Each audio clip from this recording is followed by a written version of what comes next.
morning, YouTube family. Me and Mr. Black gonna be having a one-on-one on time. Wait for no one. So I'm just waiting for him to come in the chat, and I hope all the ladies had a beautiful Mother's Day.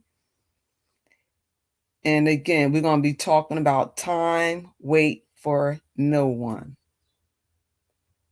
So I'm just waiting for him to come in the chat and just hit the link. And I hope everybody feeling pretty good. And here he go.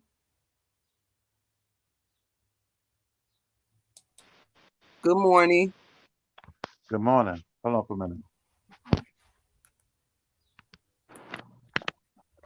Okay, can Good you hear me? morning, Just. Can you hear me? Yes. Oh, okay. Ah, boy, where have you Good been? morning, You understand? Mike. Go ahead. Hey, where have you been? You understand? I ain't seen you in ages. You dig? How was your Mother's Day? No, that's not 12. I'm talking to Justin, Mike. No, no, no. I said I hadn't seen you in ages. How was your Mother's Day? It was good. It was pretty good. Spent time with my family. It was a sour and sweet. We had to bury my brother-in-law. So Oh, okay. I see. yeah, Yeah, it's been ages since you've been on. You understand? And uh, I I seen you went live last night, but I couldn't catch that. You dig? So, yeah, here I am now.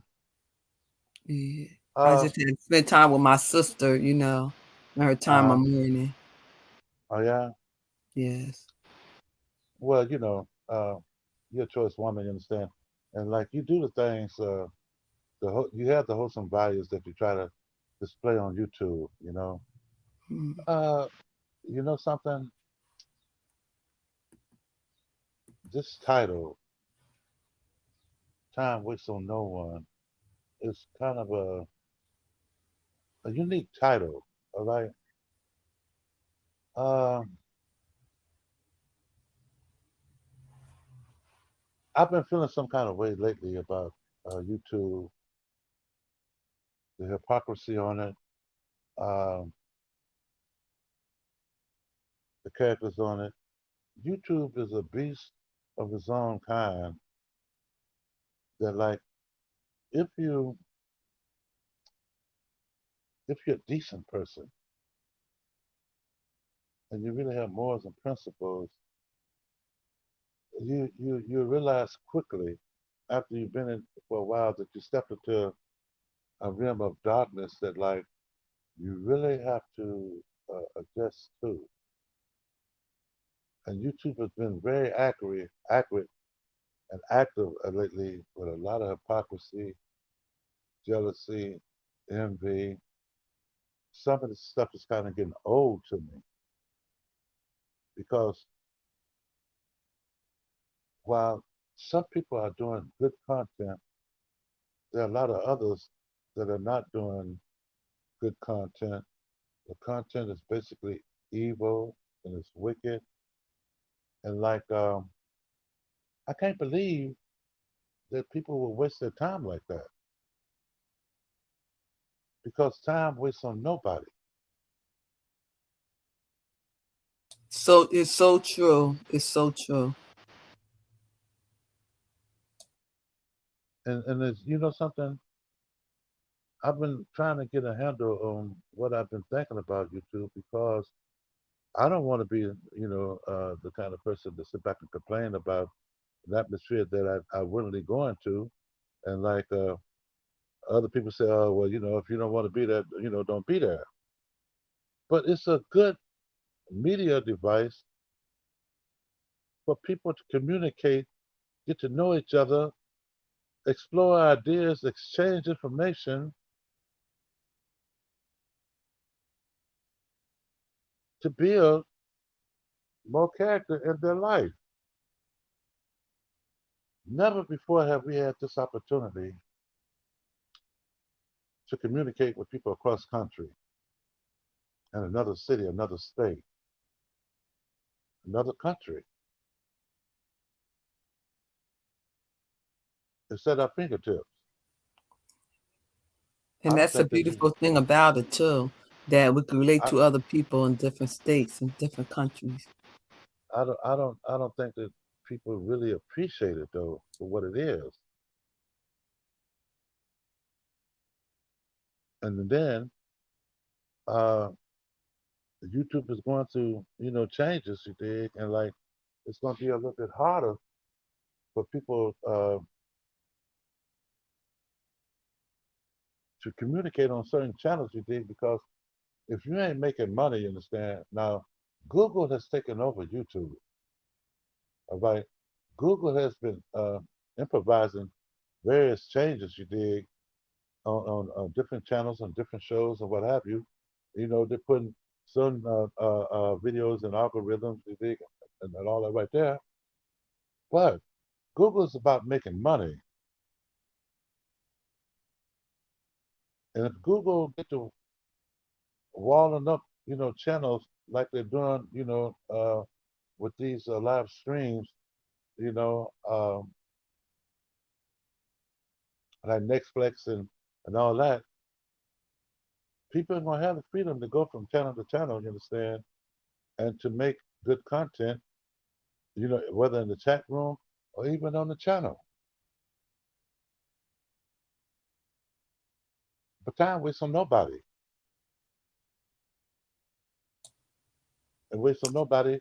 And what I see, you understand, is a lot of characters that's on YouTube, both women, both men and women, that I feel with a lot of hurt, a lot of brokenness, dysfunction, and hate. And they refuse to budge. And I'm not just talking about people who are just now getting on YouTube, but these are people who've been there since 2013, 14, 15, 16, 17, 18, 19, 20, 21. Years spewing the same old thing, the same old hate, the same broken problems that multiplies multiplied 10 times over, and it's still broke. Even worse, sometimes having an appearance of not being able to be resolved or fixed or corrected. Time waits on nobody, you know. And like uh, uh, I tend to take things back to the Bible, you dig, and like I look at what Solomon, you dig, was trying to tell the world. That's all great. Go. Go ahead for 2 or 3 minutes and I'll be right back. I'm hearing you. Okay, Solomon said, you understand, there's a time for everything. Time for war, a time for peace, a time for pain, a time for healing, a time for joy and happiness, and a time for sadness, a time to be active, and then a time, you understand, to sit back and rest. He was trying to tell the world, you understand, that you got to use your time in its proper dominion, its proper perspective. Otherwise, you lose sight of what you're doing, and you involve, you use up more of your time in one dominion, and like the others are neglected.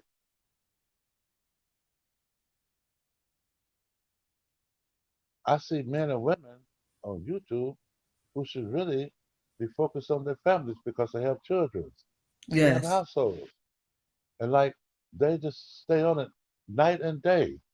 Some don't even take time, you dig, to go use the bathroom or to go cook their children food. Some don't even want to break away. But when you look at the message, you look at what they're saying, man, it don't amount to anything. They isolate So, themselves in Mr. a room. Black, and Yes. what you're saying is so true. I just want to say something. And I had preached about this topic plenty of times. But in the book of Ecclesiastes, and we know what King Solomon was the smartest and the richest man, and he also talked about everything in God on time. To everything there's a season, a time to every purpose under heaven, a time to be born, a time to die, a time to plant, a time to pluck up, which is planted, a time to kill, a time to heal, a time to break down, and a time to build up, a time to weep, and a time to laugh, a time to mourn, and a time to dance, a time to cast away stones, and a time to gather stones together, a time to embrace and a time to refrain from embracing, a time to get and a time to lose, a time to keep and a time to cast away, a time to rend and a time to sow, a time to keep silent and a time to speak, a time to love and a time to hate, a time to war and a time of peace. What profit hath he that worked in that where he labored? He said, I had seen and travel which God had given me to the Son of Man, which to be exercising it. And I just want to say from that, when I read the book of Ecclesiastes 3, 1 through 10, it's a time for everything. And see, one thing about time, time is precious. You could never go back to time. And I'm just saying, like today, as women, we could lose our hair. We could buy weaves and wigs to enhance it, the hair we lost. We could lose an eye, get an artificial one. We could lose a leg, get an artificial leg. Anything we could buy. But one thing we cannot buy is time. Time is so precious. And we as human beings have to realize that every moment, every second, every hour is not promised to us. It's very precious. As humans, sometimes we take that for granted.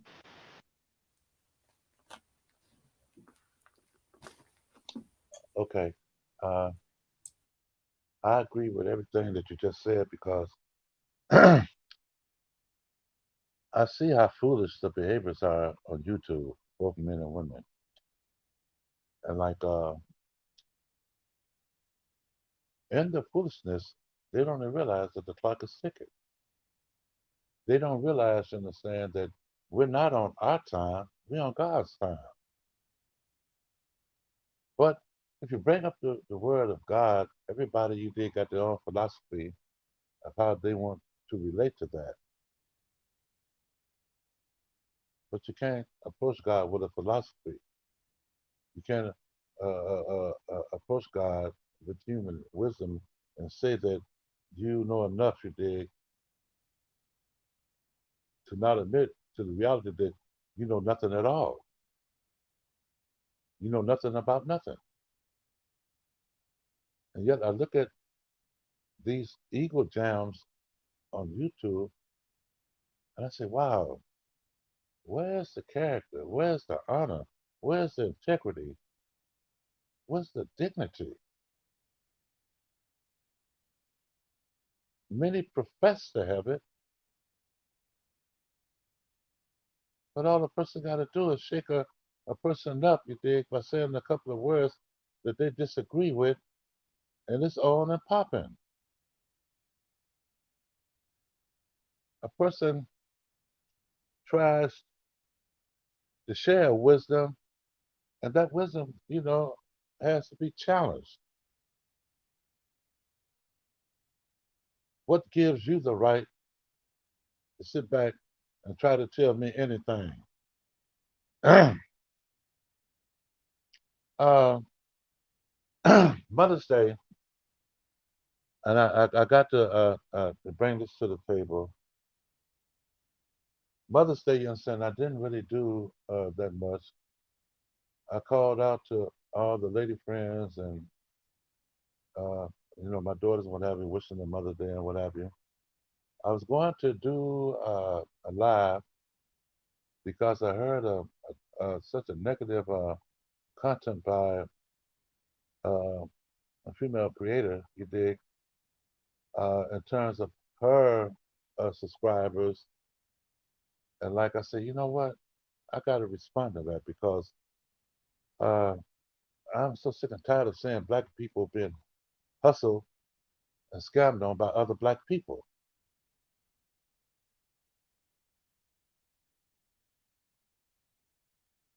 Sheila just mentioned about buying hair, buying all this stuff or whatever.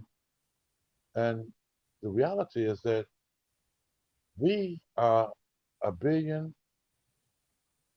on the way to being $1 trillion business for a lot of races that don't even like us. And the sad truth is that we don't like ourselves. We can't even trust ourselves.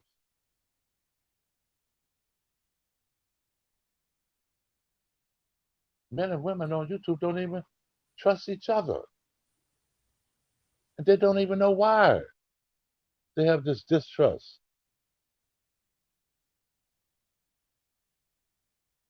They just spew out their filth, you dig, and like, that's all. And it is what it is. Even when they know they should change, even when they know they should come, you understand, with a stronger representation,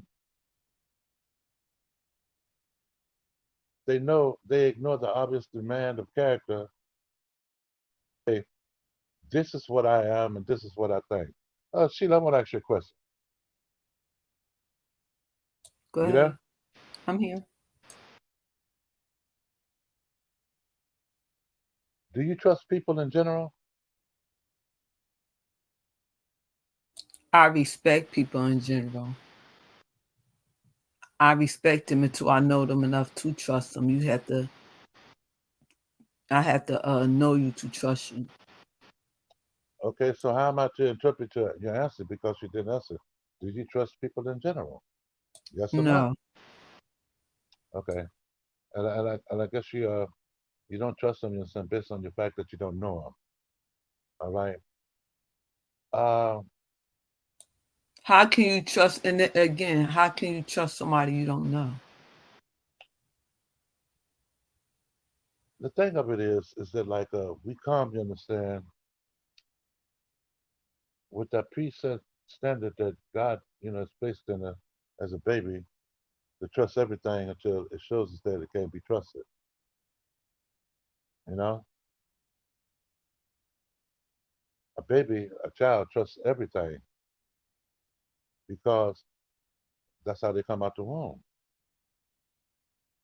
When we become, as we grow into teenagers and young adults and whatever, and life get to hitting us in all kind of different ways, then we we change that trust paradigm because it becomes obvious that everybody's not to be trusted. Good morning, Bruce. But the word of God said, "Trust no man." But it's a difference between trust and then a baby can't do nothing for themselves, so they had to rely on somebody. So I don't think that's trust. That they're just relying on that individual, knowing that individual had the best interest. Cause remember, Well, a baby is innocent. but see, and that's what I'm talking about. It's like even when a baby is a baby and that baby start becoming a young child, you dig, and like they start, forming their own identity. That trust is still unblemished. Okay. And Mike said, "Trust and respect have to be earned. We live in dangerous times." Okay. Okay. Well then, all right. Hold on. Trust and respect has to be earned. Okay. Since Mike, you understand, spoke about trust and respect, and I was mainly speaking about trust, but since you put the word respect there, what is respect?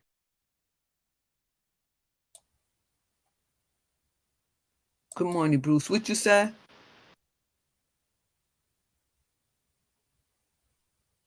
I said, since we said trust and respect has to be earned, I was talking about trust, but then the word respect came up.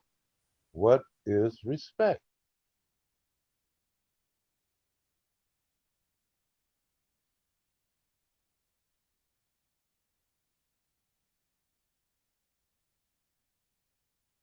Okay, trust and respect has to be earned. Let me now. I'm taking down my little notes you did about trust and respect. Let's look at trust for a minute, okay? Okay, you said respect. Let's look at respect. Is Hold a on, wait a minute, feeling. wait a minute, wait. Okay, You just cut in on me. Let me okay, I'm go sorry. where Go I'm ahead. going. Right. Because I'm. Do you have a definition of it? You know I Huh? do. You know I do. I don't know. This shit. Yeah, you've been going for Okay, ages. well, Okay. respect. A definition of Yeah. respect is a feeling of deep admiration for someone or something, ability, quality, or achievement. Also, it could do to regards of the feelings, wishes, rights, or tradition of others. Like an example, young people lack of respect for their parents. Okay. Now, basically, you're right. Okay. Here's another definition of it. Okay. A esteem for or a sense of the worth or excellence of a personal quality or trait, something considered as a manifestation of a quality or character trait. Okay, that's what respect is, according to uh, uh, Webster and Merriam. All Okay, right, that's what I'm but looking at. okay, and like uh, Can I say if I go back, something? yes, you can. Okay, and respect also means that accept someone for who they are, even when they are different from you or you don't agree with them. Respect in your relationship builds feelings of trust, safety, and well being. Respect doesn't have to come naturally, it comes sometime to earn. Um, To sometimes to learn. Because reason why you say that, when you have an individual, for example, if you're in a household you've been abused, um, beaten, and stuff like that, you're not gonna have respect for no one. You're not gonna trust no one. okay, let's go back and understand to what we were saying about a baby and trust, right? Let's go to a child that is abused um, and demeaned, like you just said, right?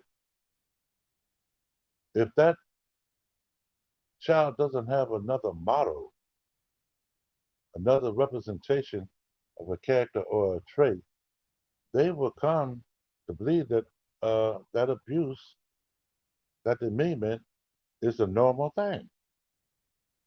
It is the way of the world. Okay.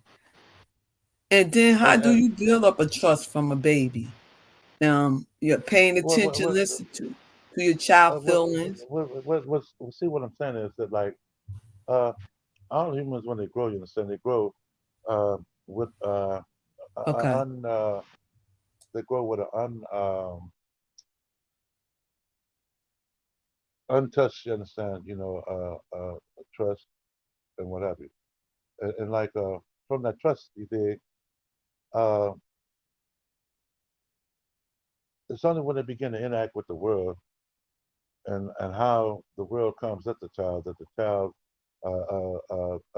thinking on what trust is, it changes. Okay, and like when it comes to the word of a respect, um,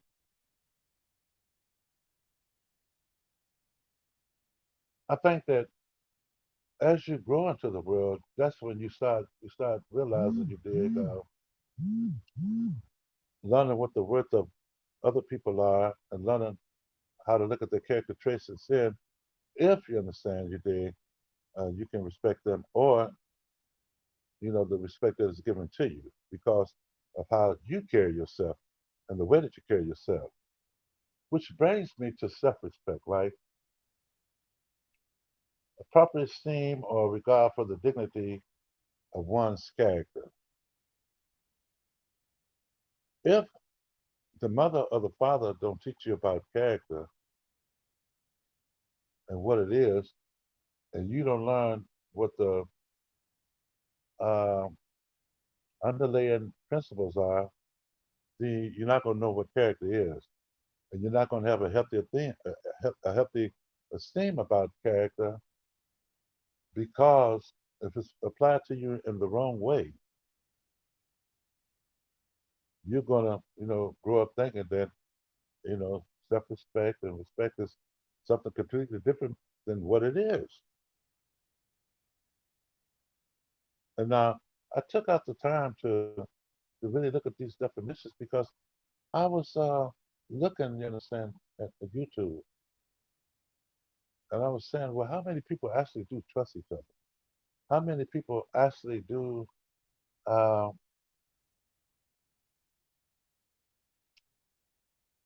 have respect? How many people actually have, you dig, you know, a higher quality of self-respect? Now, according to the people, oh, I respect myself, but you look at their actions and their habits, respecting themselves is the last thing that they do. As far as them, understand, respecting the other person and what they bring, understand, to the table, they'll sit back and stand and dog a person out, before the person can even sit back and say, hey, this is what I'm about. Because of our conditioning, because of how we've been manipulated to believe certain things. And then, okay, I want to bring social engineering in this, but then I'm gonna lay off that word because I'm just talking about some of the things that I see around YouTube that something that can be changed, that can uh, uh, be purified in the sense that, like, you're asking yourself and see, I'm a borrow what you always say to me, Sheila. It depends on the individual. Okay, Yo, so we could be yeah, the change we want to be changed today. Start with our that's channel, that's right, right? right. So, order Well, for no, no, no. Not start with the channel, but start with the person. that's what I'm saying because most people, when it you don't when in the chat anywhere you go on the YouTube streets, you want people to respect you. You want to be respect like they respect you. I don't treat people like I want to be treated. So the end of the day is if I'm talking with kind words, I'm respecting them. I'm not shouting and yelling, whatever like that. That's giving that individual respect. I don't have to know you to respect you. Okay, okay. Check this out. Let's go back to the word esteem for a sense of the worth of excellence of a person, a personal quality or a trait. A lot of times, you understand, when we uh, go to other panels, other channels, or what have you, there's something there that we like about that channel. There's something there that said that says this channel is a wholesome channel. There's something there, you dig, that when we listen to the content, you understand, we feel, you dig, the character of that channel. That's what I'm getting at. You know, Okay, that you going by YouTube standard. Okay. okay. You could take it, you understand, and apply it, Just to doing personal everyday settings. life, just I mean, respecting see, individual. the reason I went by YouTube's standard is because you put the word, going to a channel and what have you. So I applied it to that. All right, you know, it wasn't that. Well, okay, respect to me, understand, doesn't mean that I have to go by the YouTube standards or whatever. I go by my life experience standards. All right, when it comes to respect, when it comes to self-respect. All right, when it comes to the trust. That before anything, to clarify the record. Mr. Black, That before, have you been taught like when you enter into a place? and I know everybody mother had taught them this, that you speak to everybody when you come into a room, right? Yes. So, okay, now let's relate it to YouTube. When you go in the chat, you say hi to the host, the panel, everybody, right? Oh, okay. You know something? I guess you could assimilate that into context. All right, because basically, when everybody go into a chat room, they normally greet, you understand, the people that they know. You know how they send out them heart emojis and the devil flowers and I don't know what the hell all that represent, but you know, okay, Okay, it's you like moving the goalpost, but no, no, no, no, no, no, because no. See how you just put that there? I wasn't, I wasn't moving the goalpost. I was in compliance. You understand with what you just said. You just want to start some shit. You understand? And today is the right time to start it with me. Slow down there, because what I was getting ready to say. Normally, when I go into a chat room, the first thing I say is salute to whoever the channel holder is and the chat room. If there's some people that I know in there, a lot of times I don't speak to them individually because I'm saying salute to the channel holder and the chat and the chat room, which is inclusive of whoever is in the chat room. And then what I always do is I put smacking hands up there, like hey, glad to be here, glad to see that you're going live. So how's that moving the goalpost? I'm messing with you. No, I'm just saying that whatever in you gonna come out. You was raised when you enter into a room to speak to everybody, and it's so in real life. It's also in social media. You know. You know something? Well, in real life, uh, it depends on the circumstances. All right, because sometimes uh, if you don't know the people in the room that you're stepping into, what is more appropriate is that when you step into the room, you either nod your head, an attitude of acknowledgement, or you'll speak. You dig if a person gives that social look of acknowledging you, and you acknowledge them back, which is an acknowledgement of character. In Yeah. other words, which is an acknowledgement you dig that, hey, I see that you understand, you're here. Maybe we are of the same values, you dig, but I'm going to acknowledge you because, you're a person. Okay, this is the proper way to do it. This Schiller theology. If you enter into because I go to a lot of people channels I don't know. I said hi to the host, whoever on the panel in the chat. So I'm hitting everybody. The chat in the chat be the mods, the people I don't know, cause the chat is everybody in the chat, the host, who channel is, and whoever on the panel. Oh, I feel jealous now. So now that's speaking to everybody Well, because I feel jealous now. You know, that's just my respect. I feel jealous now. You know why I feel jealous? Why? Because you understand, I don't came into other chat rooms just said, and you can say nothing to me. Now I'm fucking with you back. I'm not. Okay. You know what? You see, I ain't say nothing, Yeah. Hey, check this out. But you're right though. Okay. I've seen you. You do that several times. Um, and I I'm put the little type of hearts and stuff. see. That's because you said I was moving the goalposts because you do put the hearts there. Mhm. But I wasn't referring to that. I was But referring you know to the what, people. Mr. Black, and I'm gonna be Yes. quiet because I don't want to cut you off.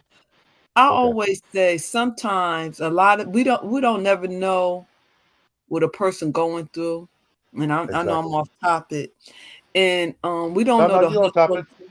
That's on topic. Go on. Okay, we don't know the hustle and tussle, but sometimes people get on social media just to get away for different things.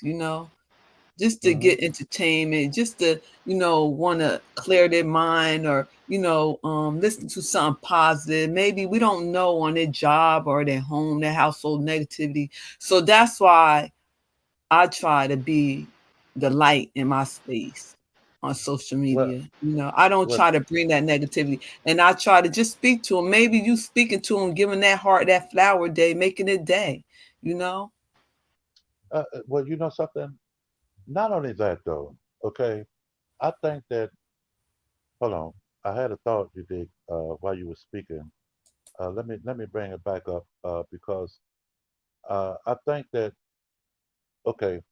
What I like about your channel is, all right, your your your your brand is that, all right, the politics, the building up communities, fashion, uplifting not only women but men. All right, this is not an atmosphere of say, oh, it's just only for women. All right, because you laid it out as to what your brand is. Okay, both men are welcome, women are welcome, and the same attitude is reflected in my channel. It's not a man channel.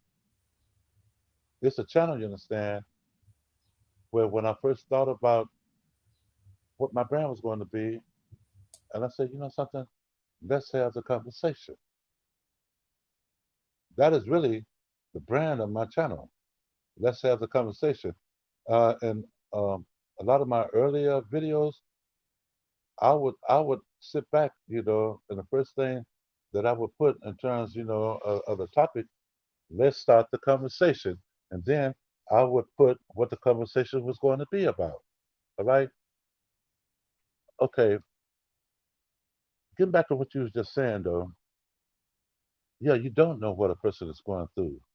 You don't know what your words can mean to them. You don't know what those little hearts, you understand, can mean to them. You don't know how you can affect their feelings.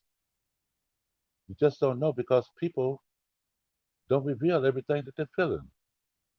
Sometimes people hide the things that they're feeling. They hide the reality of the circumstance. They hide the loneliness they may feel. All right? We're talking about a human condition, you think, that really has many walls and barriers up. True. So true. It is so true. And And, but Mr. Black, and as being mature, mature woman, and it's not a lot of space for us mature people to really talk, like 50 and over, and I, really have really true talk. Cause I'm 53, so I am between 100, and we've seen a lot in life. We went through a lot. We raised our kids. Um, I have one grandchild. It's just the word of God tell us that the older woman is supposed to teach the younger ones how to present themselves. The older man is supposed to teach the younger men how to present themselves. And it's uh, like, and I'm just saying that kids having kids, and a lot of people have not been taught that. They have not been taught that, because how they gonna be taught something if the parent don't know it, if they wasn't taught. So you could use social media for your advantage to teach, bring the word of God, exercise, fitness, everything, because the end of the day is you don't know who life you touching. And that's why I always say I want my channel to reflect me when I do my exercise, or, whatever.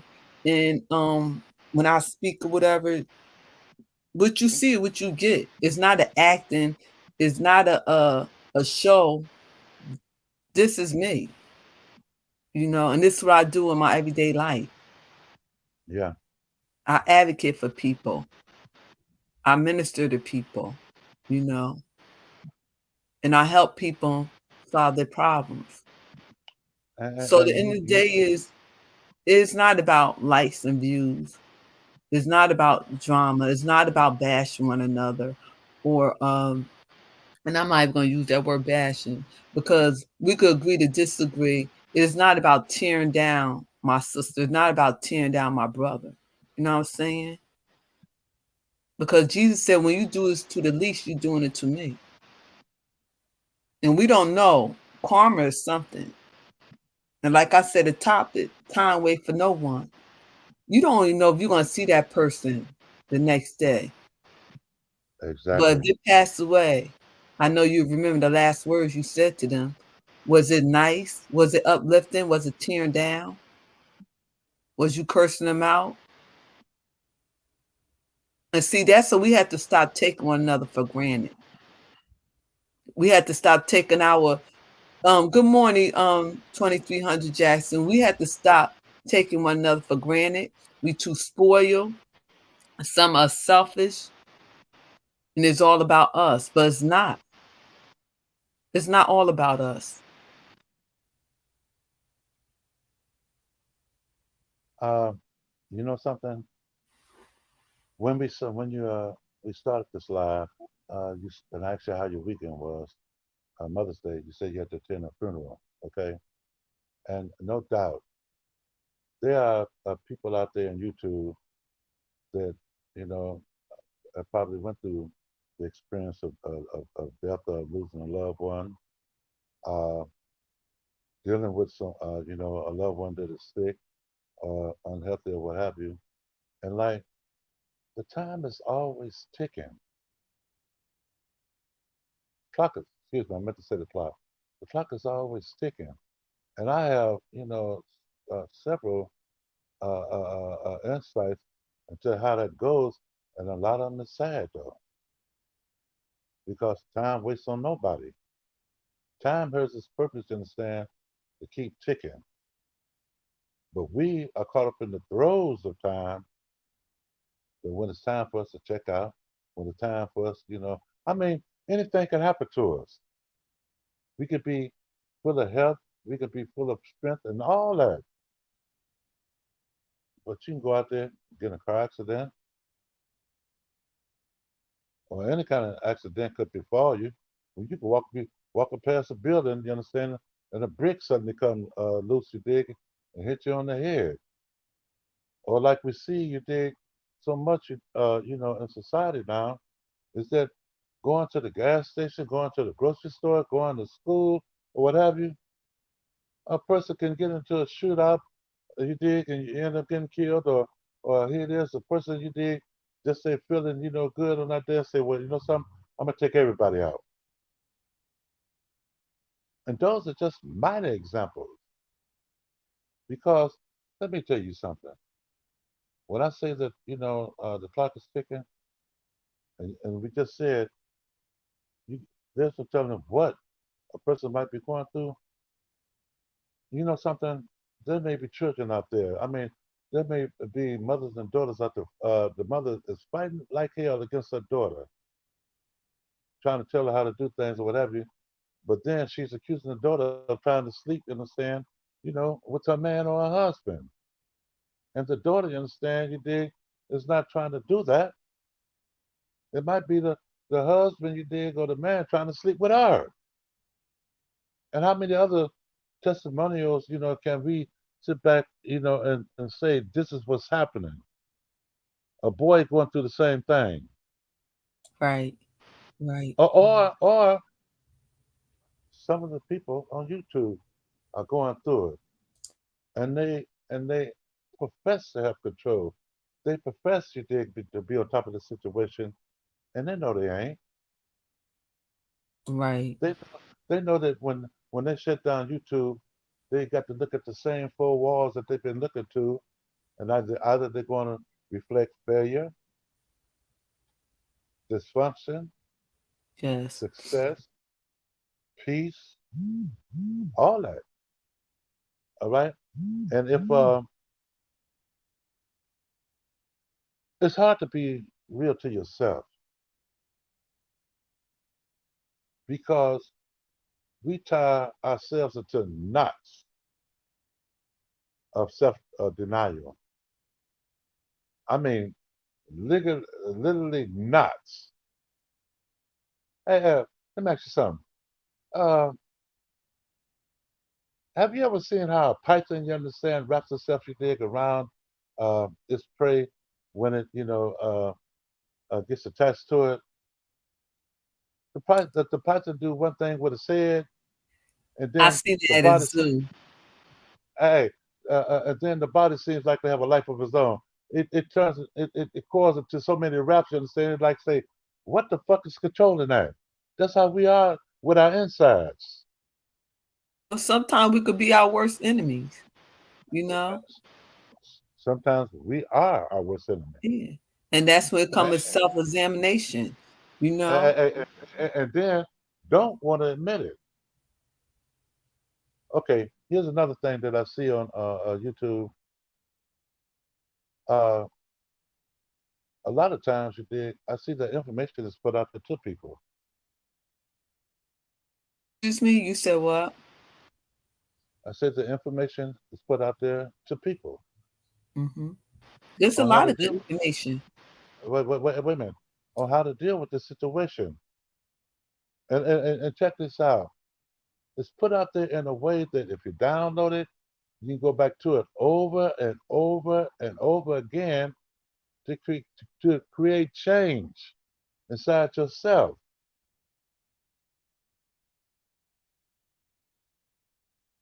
The purpose you did is to provide information, instruction, ideas, suggestions to change. But you know And what? Sometimes, Mr. Black, too, everything is not in the book. Sometimes you I have to know, know just the inner man and connect with God, your spirit. And believe me, you know yourself better than anybody. yeah, And sometimes you got to get in that prayer closet, or you got yep, to get into that holies of holies, or that space with meditating and really, uh-huh, really, really do some self-examination.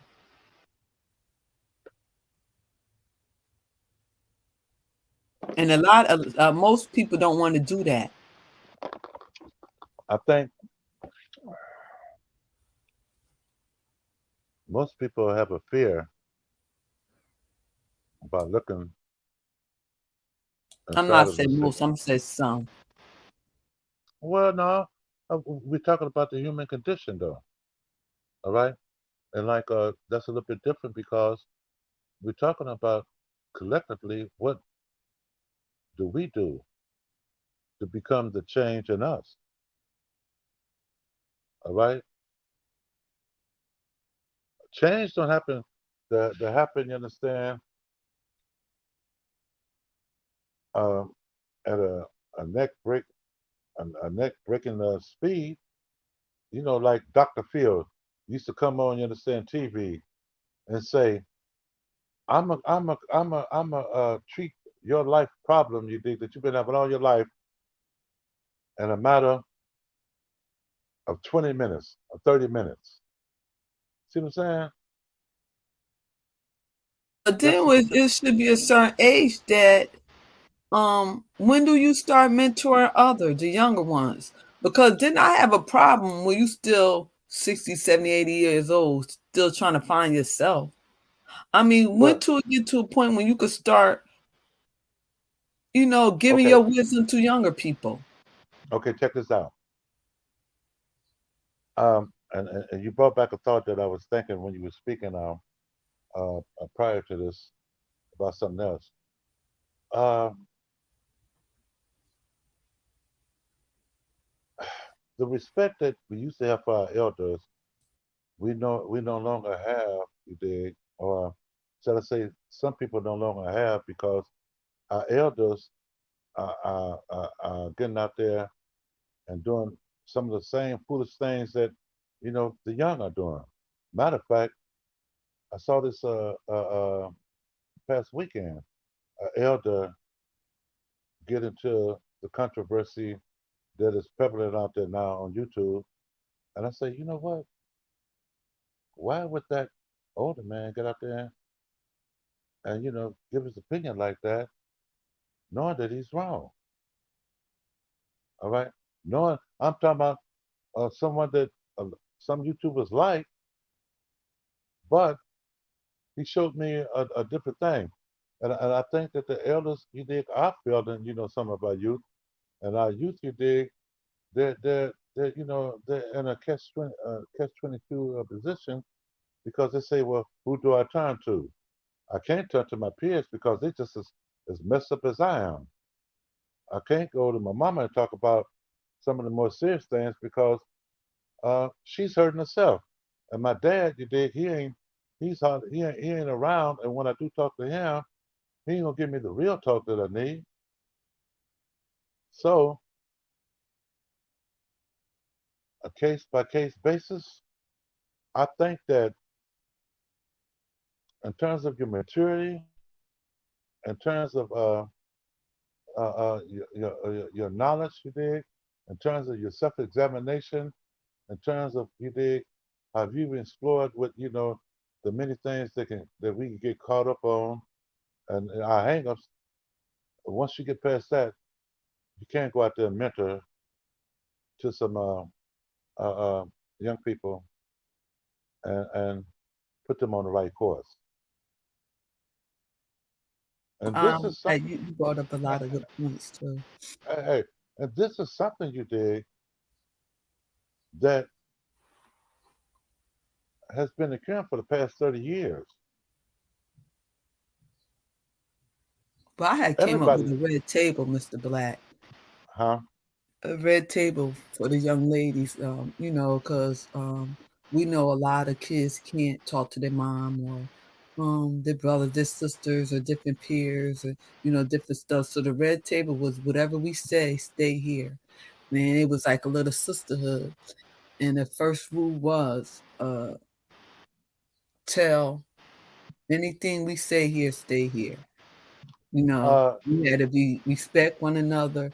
And it was so for the teenagers that we was doing that really needed that because they feel that sometimes we was teenagers, we feel that we ain't really had no one to talk to, and yes we do, but some things it just good morning, sis, just some things we feel that adults don't understand us, or they're being judgmental, so talking to another young lady our age, we feel more comfortable. You got some going through, their boyfriends, rejection of they having low self-esteem, or maybe, their boyfriend had dumped them for another girl, just different things that the girls talk about at 16, okay, 17. And I tell you, you know something, a microcosm, okay, a microcosm, a microcosm in the sense that's happening there where you are, what have you, but it should be spread across country. And I guess people are doing their fair share. We got a lot of microcosms, you understand, across the country where both uh, girls and boys are being held. Okay, um, I feel that like when it comes to the boys, men can do a far more better job on helping the boys. When it comes to the girls, I think that is something that should be left up to the women, but to the right woman. Okay, excuse not me, the you woman said is to the what? to the right woman. The right, yes. To the right All right. male. No, no, no. I know that's what I just said. And like I feel that like when you have the right people in place, you can create change, and that is one of the solutions you did to change is recognizing how you can create change. All right, because um, nowadays when you're dealing with a child, you're not only dealing with that child, but you're dealing with the problems that's in the house, the relationships that is there between the mother and father and the siblings in the house, and like really out of control. But you can't be that change though. It's just identifying the elements that can aid you and help you and being patient. All right. But you remember what Christ said though too. All right. Christ said, if you want to give a man knowledge, and I'm taking that example that he gave about if you want to, teach a man how to live Fish. and eat eat for life. Don't give him a fish to eat for one day, but show him how to fish. You dig, where he can fish forever to feed himself. And likewise, the knowledge that you give a child, don't give him bits and pieces of it, but give him the kind of knowledge to understand that they can go and they can always reevaluate or sit back and look at their character and say, okay, yeah, I know where I got to go. You dig, to the next level. Because if you give them only a certain level of knowledge and don't give him, you understand, uh, um, the tools and the mindset to know how to use those tools, then that child ain't doing it but hearing one thing that goes in one ear and it comes out the other. And I see a lot of attitudes on YouTube like that. But hold on. Wait a minute before you come in there. Let me say this. Uh, uh, Personally, I kind of like She understand because when I hear him talk, he may not be the best speaker or what have you, but then he don't have to be. When I hear him talk, understand, he has a certain perspective on life a lot of people don't have. Because I Good did, morning, she. Excuse me, Mr. Black. You done brought him up. There goes she right there. oh, did he? Okay, well, I'm talking to you, brother, personally. Uh, on Mother's Day, I did, see him go live, and like that's when you understand, uh, while he was live, and when I think me and you appeared in the chat at the same time. I don't even think he's seen us, but he cut his show short. Okay, but Yeah, I passed it uh, through. yeah, I looked at the first live that he did, and he was talking about mothers, and like he put a thought out there so rare, so brutally honest, and yet so real that with the average person you had to stop and sit back and think about what the man was saying, because he said, you guys raise hell about women and all that right there, but you got to look at what your mother actually go through in order to keep a roof over your head, because so many mothers they could have just gave the child up to CPS and said fuck it. They could have turned their back on you and not worked hard to put food on the table, clothes on your back, shoes on your feet, to try to teach you how to step through life. A lot of mothers, have done that, but they had other options and other choices, and some women do take advantage of that. They do get their children up. You understand the CPS. Some don't want to deal with that responsibility of raising, 4 kids because they want to get out there and do their damn thing. And they don't care about the damage that they do to the kids until they come, you understand, many years later, and they try to tell their children, you understand, I'm sorry. I was just going through a spell. I was having a nervous breakdown. I was doing this and I was doing that. But they were selfish. But what she said though, it made a lot of sense. And like, I'm not going to exclude the fathers from that because a lot of fathers do try. And what we're seeing now more than anything, we're seeing fathers, you dig, they're actually taking up their children, you understand, and trying to be the best man that he can be because he's on his purpose. That's a blessing. All right. So, uh, she, uh, I heard the message to understand it was a good one. And like, I hope others could have heard it too. You know, hey, but look, Good morning. you know, Excuse me. Good morning, She. Welcome to the panel. Morning. uh, Morning to both of y'all. shit, he don't slid up there. Come on with it, brother.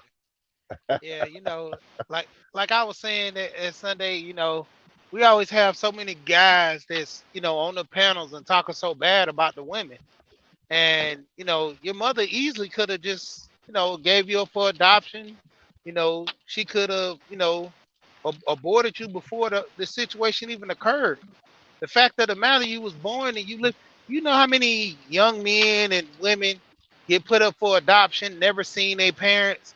I mean, true, you probably went through heartache with her, but I mean, she tried.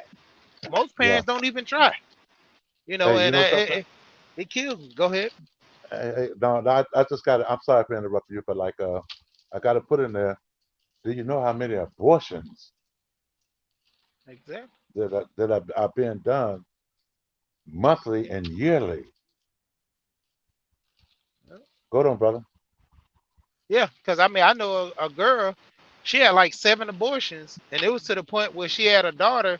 She was like, she couldn't keep having those abortions to the point where she was eventually not going to even be able to have a child. So she just took it upon herself to say, well, I'm gonna go ahead and have this child, and hopefully this guy's gonna be the right person, because most of the women, they're out there, yeah, they being promiscuous, but so are the men. Like I tell guys, there's a lot of men that's out here, playing games with women just to have sex. So it's not like all women are doing bad. Like I tell them, for instance, with my wife, she ended up having a baby by her baby daddy, and all the men promote, if you have a baby by this guy, he's good enough to stay with. She actually stayed with him and had another one, and this guy got worse. And like I said, I found a diamond in the rough with that. I didn't look at the kids as being a big bad thing for me. I was trying to find out who she was, and luckily, like I said, I chose the right woman. And there's Hey, so many men that they have that problem. hey, see, Yeah, uh, one man's trash is another man's treasure. yeah. Okay. Hey, hold on. But since you said that, though, man, you know, you brought to mind, you dig, something that I just experienced a week and a half ago. I was talking with a friend that I met when I was doing security at this bar, and I told her she was a late bloomer. And like she's right now, she's 40, 46. Okay. When I got into a story, you dig, a life story and what have you, she told me, understand that she's married to this dude. The dude was rotten. He wasn't no good. He was so grimy that like she got sick one time, you understand? And while she was in the hospital, he brought another woman, you know, and had sex with her, you know, in the bed that they sleep on. All right. Mm, But you know, she was updating me when she called me a week and a half ago, and like I hadn't talked with her in a long time, and she told me, understand that like you know, she had to get a pacemaker. Uh, she was diabetic, even though she was slim as hell, you know. Uh, and like you know, she had all these conditions. And as we continued to talk, I said, well, you know, oh, wait a minute. The part that I didn't mention is she had 11 kids by this guy. 10 that was born into the world, and one that was born stillborn. And like I told her, I said, well, you know, your condition you did, you know, having a pacemaker and what have you, was because she had so many children inside your body, it was a hell of a astronomical strain on your body to bring so many kids into the world. And she told me one thing, you dig, that I mean, it really threw me for a loop. She said, well, I went into a diabetic coma. I said, oh, really? She said, yes. I said, didn't I tell you that? I said, it's been some while since we talked. No, I said, this is the first I'm hearing of it. She said, yeah. Uh, I was sitting up and I got tired and I went and laid down. And like my daughter came in and saying to wake me up, and she couldn't wake me up.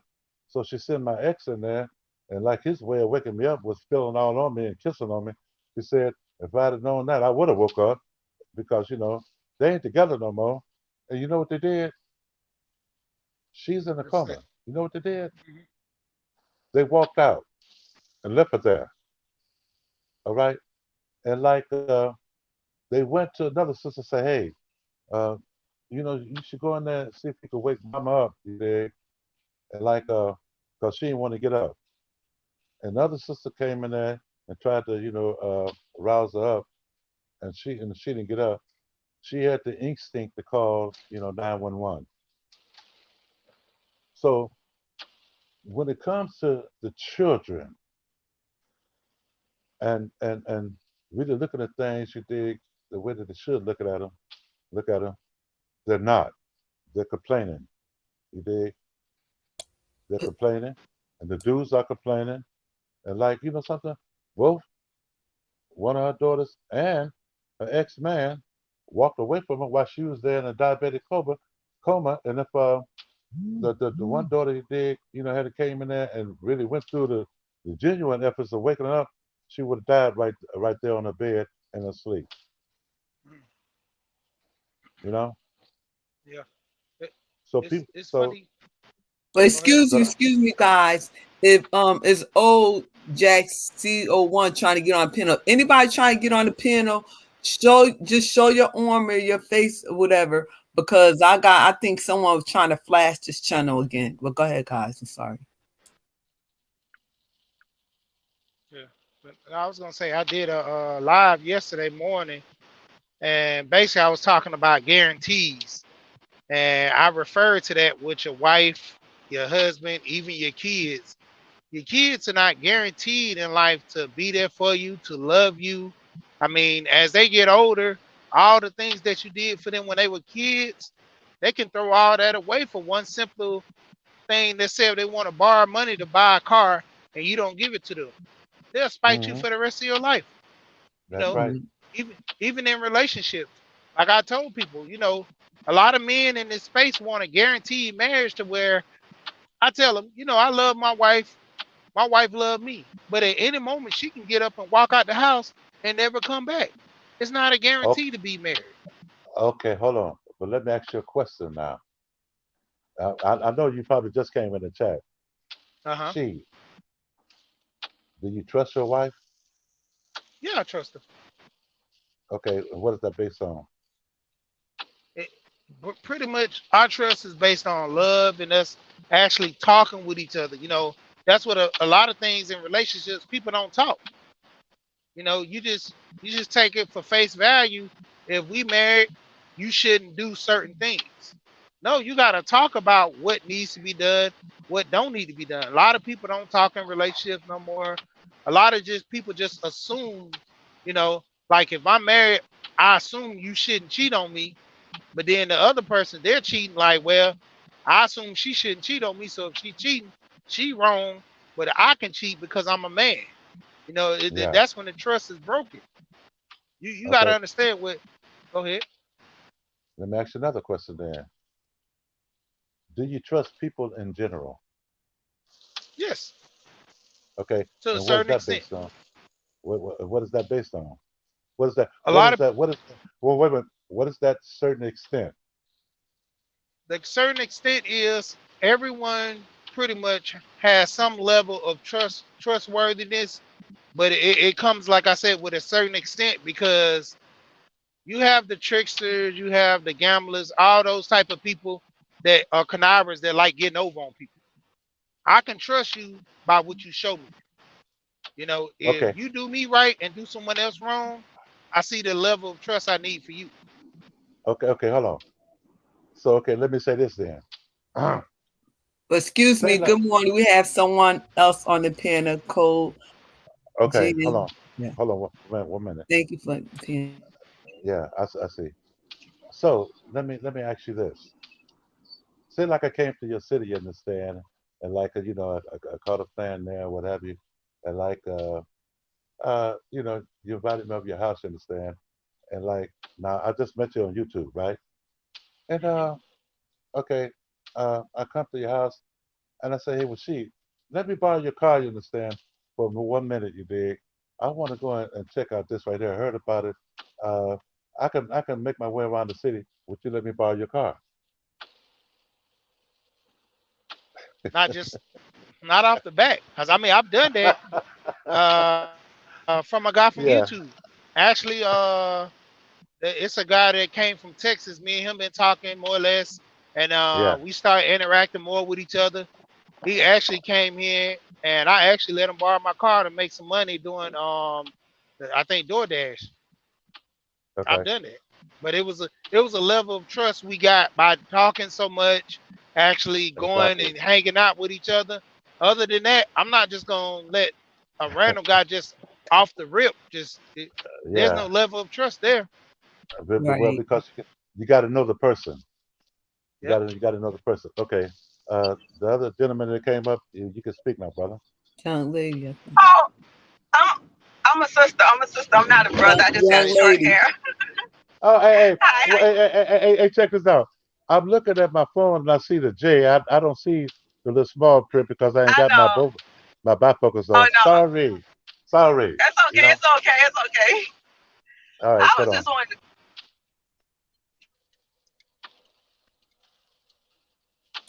I think her phone going in and out. Can you hear me? No, I'm here. I thought he said, "Hold on." Okay, go ahead. You good. You got it. I was just saying, when y'all were speaking about the single mothers, and I just want to say this here. A lot of times we look at things from one aspect, but when you get a single mother that's doing her thing, the one positive you can know is that she knows how to hold it together and what she's capable of being one person. So you know with that when you get with her, if she's that good being one person, what she will be doing when you all are working together. Sometimes when you get somebody that don't have no kids, you don't know what they are. It's like a guest box. So it's just one way to look at it. When some people see single parents, they see the negative. But when they see a good single parent, they need to look at some of the positives that they're doing. This is a person who can hold it down. This is a person that's organized and keeping her kids together, especially if they're doing the right thing. So when people are saying all of the bad things, I think that's just one way they should look at. She's been tested, tried, and true, and you know what the level and the caliber of mother she is for the good ones. Yeah. I mean, That's all I that's wanted to add. You put that very beautiful, sister. I like how you put that. and and the good Thank part you. about that what you said was good, but a lot of people can't see past the veil of kids. When it comes down to it, like I said, when I got with my wife, I was just looking for a decent woman. You know, I would look at women that had kids. I look at women, I'm not saying that they were big, but they were a little thick, in the waist. They weren't, to the extreme, more or less being obese or something like that. But they was a little thick. And I always tell guys, a woman that's got a little weight on it, she can lose the weight. A woman that can't cook, she can learn how to cook. She can learn how to clean. But the attitude, you can't get rid of that. That's in them. They have to change that for themselves. And that's what hurt a lot of women in relationships is the attitude in some cases. But when it comes to single mothers, a lot of men are not gonna look at them due to the fact that society is pushing them in a negative direction and they can't see past that. You know, you can't But see all the as a good that single this woman does by herself. But go ahead. I'm sorry. as a single mother, I wouldn't want a man that's not an independent thinker either. Because I don't need a man that follows the crowd. And a lot of these men that's repeating rhetoric, what they're telling women is, I'm actually not a man. I'm a man who is not capable of independent thought. I'm not a leader and I'm not a follower. Now, if he can go and give you some stuff outside of the rhetoric and have a convo with you while he's doing something, that's great. But when they spit those talking points, you just know that's a follower. And it saves that woman a lot of time if she look at it the right way.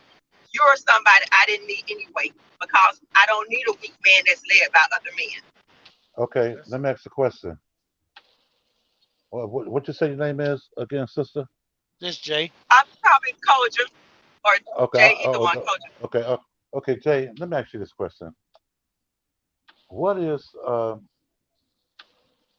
the foundation of your womanhood? Is it in God? Is it in Christ? Is it? I mean, what is the foundation I believe in God. of your I womanhood? don't believe in. I don't have a lot of faith in organized religion. I have my own relationship with Him, and I don't let people dictate what should and should not be done. The Bible is a template. We're to use it, but we're never going to get exact copies of what happened. We use it, and you use it in the best way you can. But I don't let people dictate to me and tell me what this, and that. Because if I need somebody to tell me this, and that, God ain't never had a problem convicting me or telling me or letting me know something I was doing was wrong. Now, I may Uh, choose not to listen to it or not, but I always knew. And God is a God of free will that allows us free choice. And I don't know why all these people think they're the self-appointed spokesperson of God because they want to feel that they're special and they're appointed to come out and convict everybody. God is not that weak that He needs you to do His job. If He chooses you, that's great. But He never forces Himself upon us and He gives us free will. So who are you to think that you should supersede God and take that free will away? uh, I just asked a question. You understand? You I'm know, saying, I'm just saying that's my religious foundation. So that's how I believe. So everybody have their own. I don't no, really like to get into discussion. wait a minute. What I was just asking you was, what was the foundation of your womanhood? All right. So now, can you please tell me what is the foundation of your womanhood? All right. What do you base it on? The strength of it, the character of it. Uh, I just live. And if I have to think about that, it's not something I ever thought about. If I need to think about that and get it back to you, but I don't have a prepared answer. okay. Well, I just live my life. well, wait a minute, because you came up here and you said some good things you did about, you know, organizing your children or what have you, and like looking at that, I said that's a good thing because that's what makes a woman. Okay. You say you want an independent thinker. That also, you understand, makes a good woman because you want a man you think who could think solely you think for himself as a man. Okay. And you're basing it on his foundation as a man. All right. Okay. Uh, now as a man myself, I have never had a problem with a woman you dig, and who had children. Matter of fact, I had one woman. I was in a relationship with one woman. She had 5 children. At the time, I didn't have any, but I never took it out on the children, or never thought in a funny way about her having five children. Uh, uh, is that you? She? No, that was me. My car. I'm talking to the Oh, car radio, and we opened the door, so I just turned the car off. oh, oh, okay, okay. Uh, uh, I never had a problem with accepting the children because it's part of the package when you accept a woman. Okay. Now in the modern time, guys are gonna go for that. All right. They're gonna sit back and be hesitant and what have you. Um, what would be the ideal man for you? My husband. Um, Are you right married? now we're both. Yeah. Okay, that's good then. I see. This is what I'm talking about because you came in, you were speaking about the single parent, so it gave one the impression that you were a single parent mother. But okay, I you're was a married. single parent. Oh, you was My okay. kids That's are not from my husband. My kids are not from my husband, and his kids are not from me. We're okay. older adults, but I still have a 9-year-old, Oh, okay. and he has a 9-year-old. Okay. So that's a good thing. That's a good thing, and like that is the information that we need to talk about in terms of solutions. All right, because to tell you the truth, I'm not satisfied with a lot of things that I hear on YouTube. All right, and like contrary to you, my foundation of manhood, goes to God. All right, but I don't take that and try to beat people over the head with it because that is just what I believe.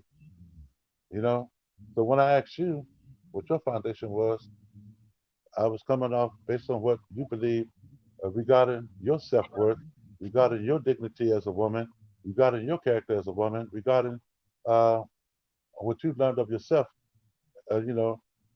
in terms of your growth as a woman. You know, I've never had to come and speak it or ever. I just live life. I've never thought about putting it to words or summarizing it. I'm not saying I couldn't. I just don't have anything prepared right now. I just live my life, but I'm sure I could go and at some point summarize it and be able to present it that way. But I just have never thought about it because I never um thought about it having to, say it to anybody. I just live my life. I believe in God. I believe in all that stuff. Sometimes I listen, sometimes I don't. I have not always done things His way. And, I have some ideas that may be different from some other people. Some people believe that you could pay tithes and live foul and get blessings. I necessarily don't agree with that. I ain't telling nobody that they don't have to. But everybody have their own thing. I don't judge them. I think when God want to deal with you with something, He'll deal with you. And when He ready to deal with that person in that time, when God wants you, He'll put you in the belly of a whale and make you sit still hold on, check this when out. He wants you Hey, check this out. to. I feel that God made you come up. You understand to say your piece. Right. One of my Okay. favorite quotes is, "A coincidence is a small miracle where God prefers to remain anonymous." When people say coincidence, I don't think so. I think that's God back there. It may not be a blazing sign saying that's Him. So that's one of my favorite quotes. Hey, God is God. Hey, God is larger than life, you dig? But check this out. As black folks, we hard headed. We gonna do sometimes what we want to do, even when we know that we shouldn't do. You Excuse know? me, guys. We even had two in the you know me, I always got the Thor ranch at the piano. Now men, all women do is have group thoughts. Women have been passing down game to each other about men for generation. Miss J, what's your input on that? Everybody pass down game. Women sit up and talk with women, and men sit up and talk with men. Now, men got a problem with women passing on knowledge.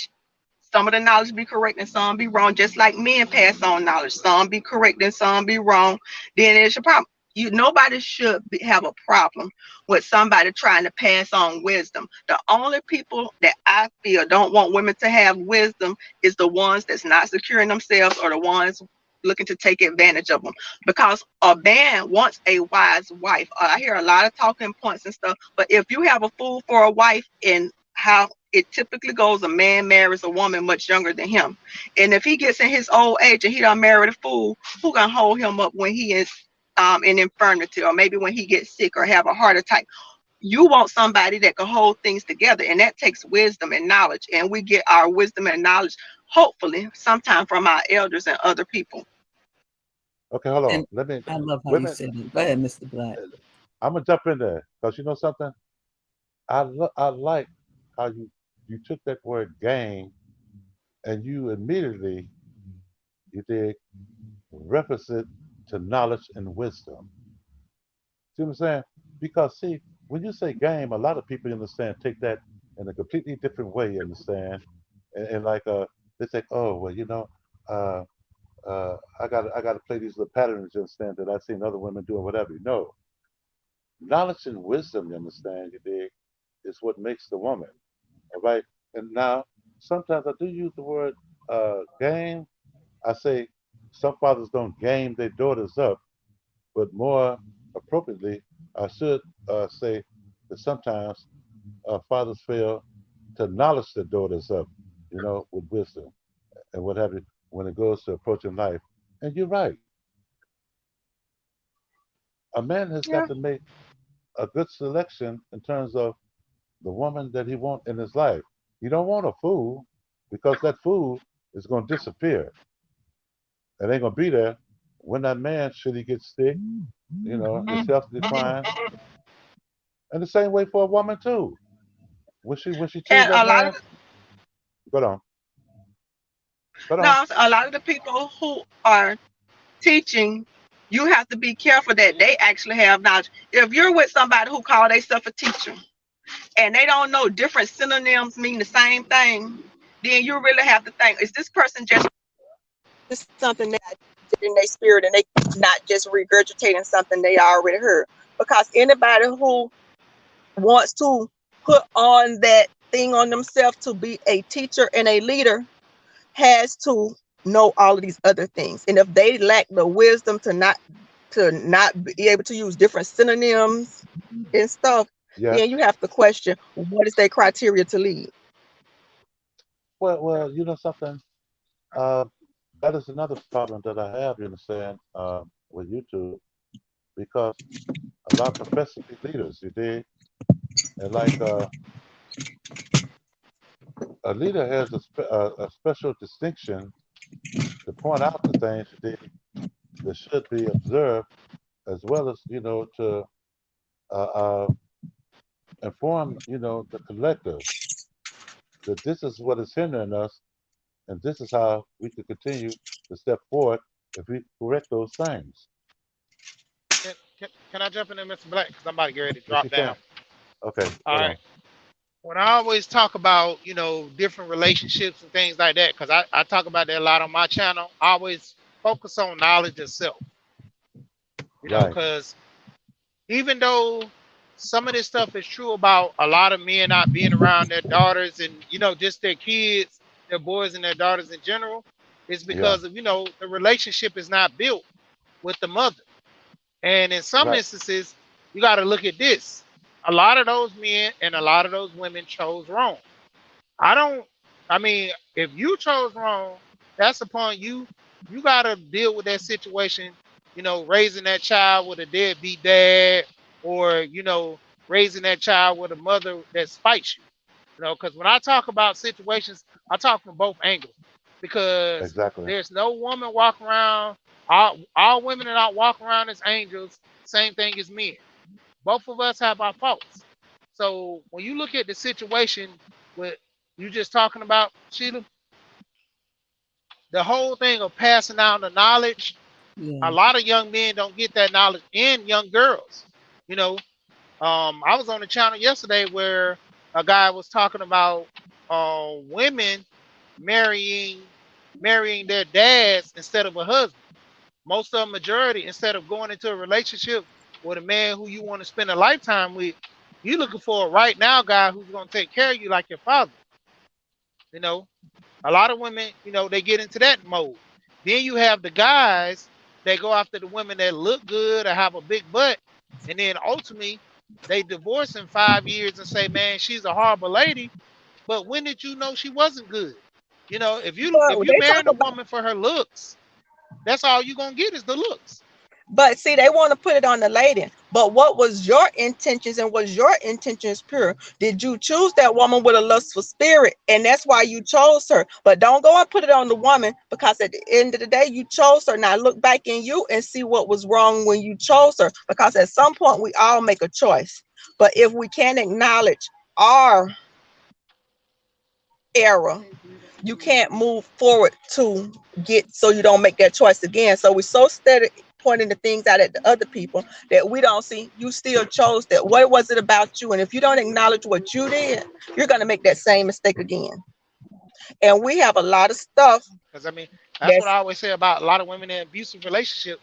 I'm like, you stand there for the premise of it getting better, and it's always most 9 times out of 10 gonna get worse. You should just leave. Same thing with men. Before you even have a child with a woman, you should automatically know that if certain things that she's doing before you even get married or actually have that child, that's gonna be a problem.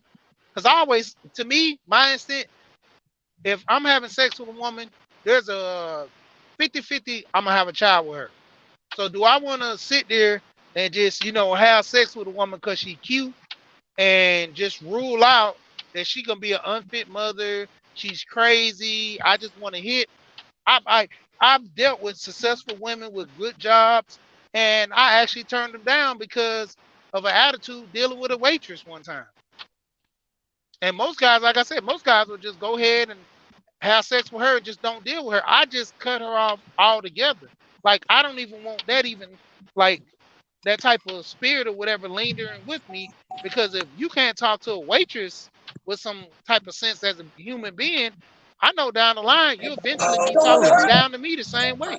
I'm sorry.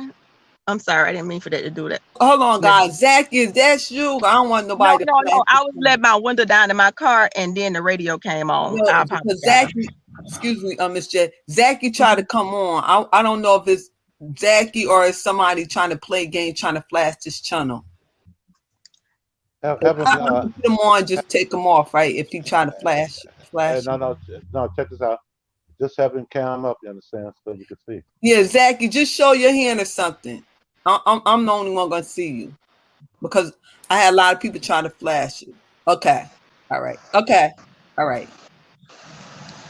Well, I'm gonna say we as people grow, and unfortunately, in this society, we have been taught, and it's kind of the example these days that being slick out the mouth and shady is kind of the way to go.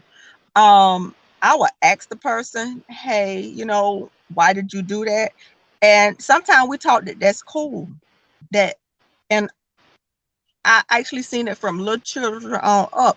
And maybe it's just something somebody think they sounding slick or whatever. You may have a conversation with that person and get where they're coming from. And then again, it may not be worth it. You may have a conversation and find they're not even open to something or acknowledge it. A lot of times we do stuff for a lot of reasons because we think that's the way it should be done, because people get all kind of snaps and high fives and know for saying slick stuff, but never for the calm stuff. So Hey, we kind of grow you up know in a what? culture where that's the positive. And Yeah, you know what? Where I think that comes from is honestly really honest people and forthcoming people get taken advantage of. Like they become targets. You know what I'm saying? And I think a lot of people do that slick stuff and whatnot because it's a defense mechanism, man. Nobody wants to be their authentic self and put their heart on their sleeve, man. Hold on. Hold that's on. Wait a minute. Who is this that just came out? What's Zach, your name, sir? thank you for the pin, Zach. Hey, Jack. what up? Yeah, I'm Zachy. Okay, Jack. Let Miss J finish her point though, because like I want to see exactly what was at the root of it. Okay, I'll go on mute. All right. Go on, Miss J. you talking to me. Yes. Oh, so I would ask the person, and then sometimes you see some people will be able to begin to let that down, or have that convo with you, and then some of them will maintain. So sometimes we just have to ask the question and go a little deeper, and not just go on the first impression, because we may find out it's some other stuff there that they are actually willing to deal with. And Okay.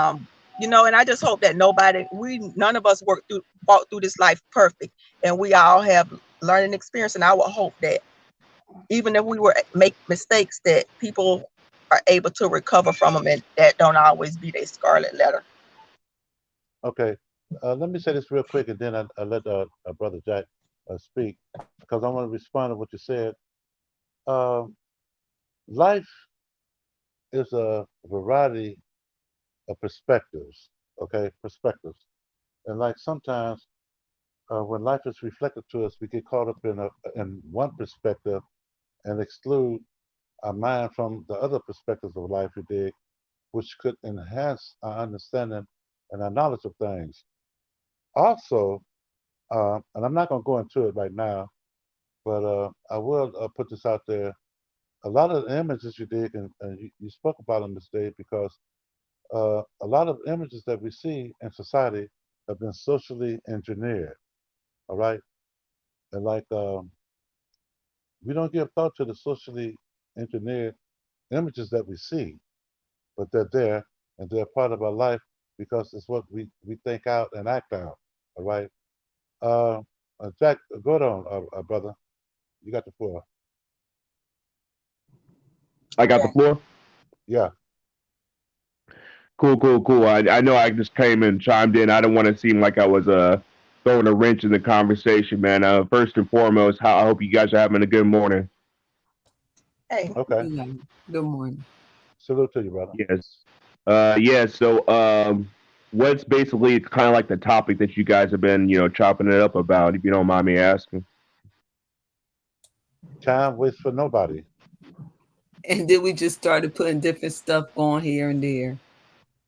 Yeah. Okay. Hey, Sheila. So, do you have any sons? No, I don't. I have two daughters, two beautiful daughters. I do have a grandson, before. Got you, got you. So, since you have daughters, have you ever, what I'm saying, sought out, potential suitors for your daughter? You know what I'm saying? Or do you just let them do their own thing? No, we had standards and morals. And also, the dad was there, so no, they couldn't just do. And matter of fact, they couldn't date until they was 18. And then before they even date, their father had to see who they was going out with. That's what's up. That's pretty cool.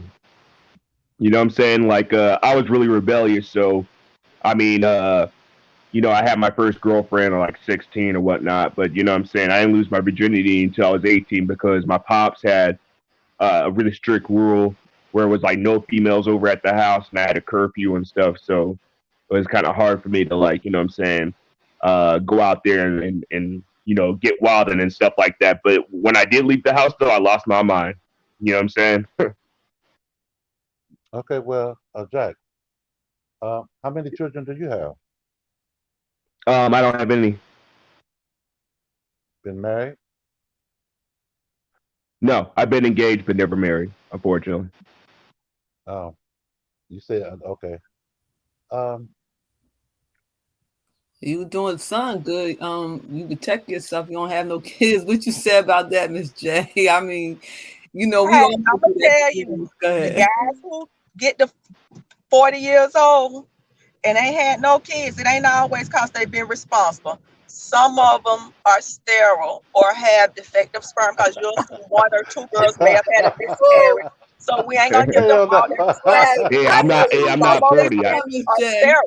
Hey, what you say? You I ain't pushing gonna out say dead all of babies? them, but I've seen Yeah, a I'm not. guy Hey, or I'm not two. 40. I'm not 40. Just Okay, said. I'm Just just heads saying up. I've seen a guy or two that have, that are in their 40s, and when you go through their history, one or two women have had miscarriages, and what that says is their nature has a way of taking care of things that were not going to be born healthy, and because they don't have any kids, and those were the two times or so they had pregnancies, you have to ask the question: was there something um, physically wrong with them, or they borderline on steroid, or carry some type of genetic abnormality. I'm not I tell saying you all what. the times. I'm just saying a few times I've observed that. I tell you what. Where I'm from, straight up, I'll be on a date with a chick and stuff like that, and then she'd be like, "Oh, you don't have any kids?" And I just the look on her face, just what I'm saying, it's like you're kind of considered suspect. You know what I'm saying? Like they'd be like, "Nigga, you gay?" You know what I'm saying? You don't got no kids. You don't got no baby mama. You know what I'm saying? Past 25. Hey, That's Jack. a good thing. That's a good thing. Oh, But I'm just well, saying Jack. we got to keep it real. Uh, Jack, let me ask you a Yeah, question there. all right, go right How old ahead. are, how old are you? I just turned 33. 33. Um, what is your attitude toward women? What is your attitude? Matter of fact, what is your foundation as a man? You dig? I mean, in terms of how you look at life, the way you think about life, and what have you, and how you want to prepare yourself, toward the future. Okay, yeah. So right now I'm looking for something serious. I used to date a lot and used to I was out in these streets wilding. I'm just gonna put it like that. You know what I'm saying? Keep it PG. You know what I mean? And I think I had a lot of issues with women because me and my mom, we had like a lot of issues growing up. So I think that there was like a lot of not to sound passe, but like mommy issues and stuff like that. You know what I'm saying? A lot of the time too, I was trying to look for a female that kind of fit that role because of I didn't have it. You know what I'm saying? For like a long period of time in my childhood, so I was looking for a chick to kind of bring me up and stuff like that. You know what I mean? Instead of being my own man. But I really do value women, man. I do want to. I dated interracially, but I really want to marry another black woman and have a black family. That's something that I really aspire to. You know what I'm saying? And yeah, men and women are different. They have their ways. We have our ways. I'm not going to tolerate dysfunction, but at the same time, I'm going to be patient because our people have been through so much that we don't recognize the toxic things we do. And sometimes, I mean, we have to take a step back and work with each other. You know what I'm saying? Through that, because I wasn't at the place that I needed to be for a long period of time, and I had people give me patience and give me empathy. Okay. Well, if you don't mind my accent, uh, which is brought up in a single parent household or two parent household? My parents divorced when I was 11 years old, so I bounced around between both houses. So I mean, kind of like in the middle. You know what I'm saying? Like both of my parents were in my life, but it was real chaotic, especially with the custody battles and all that. Okay. Well, how was your relationship with the father? Me and my dad are no longer on speaking terms. We used to be kind of close, but yeah, we had a falling out actually like a couple of weeks ago because I confronted my dad about his past. My dad was really abusive to pretty much everybody in my family and stuff, and he kind of denied that ever happened. And I wasn't trying to attack him; I was just trying to get some reconciliation.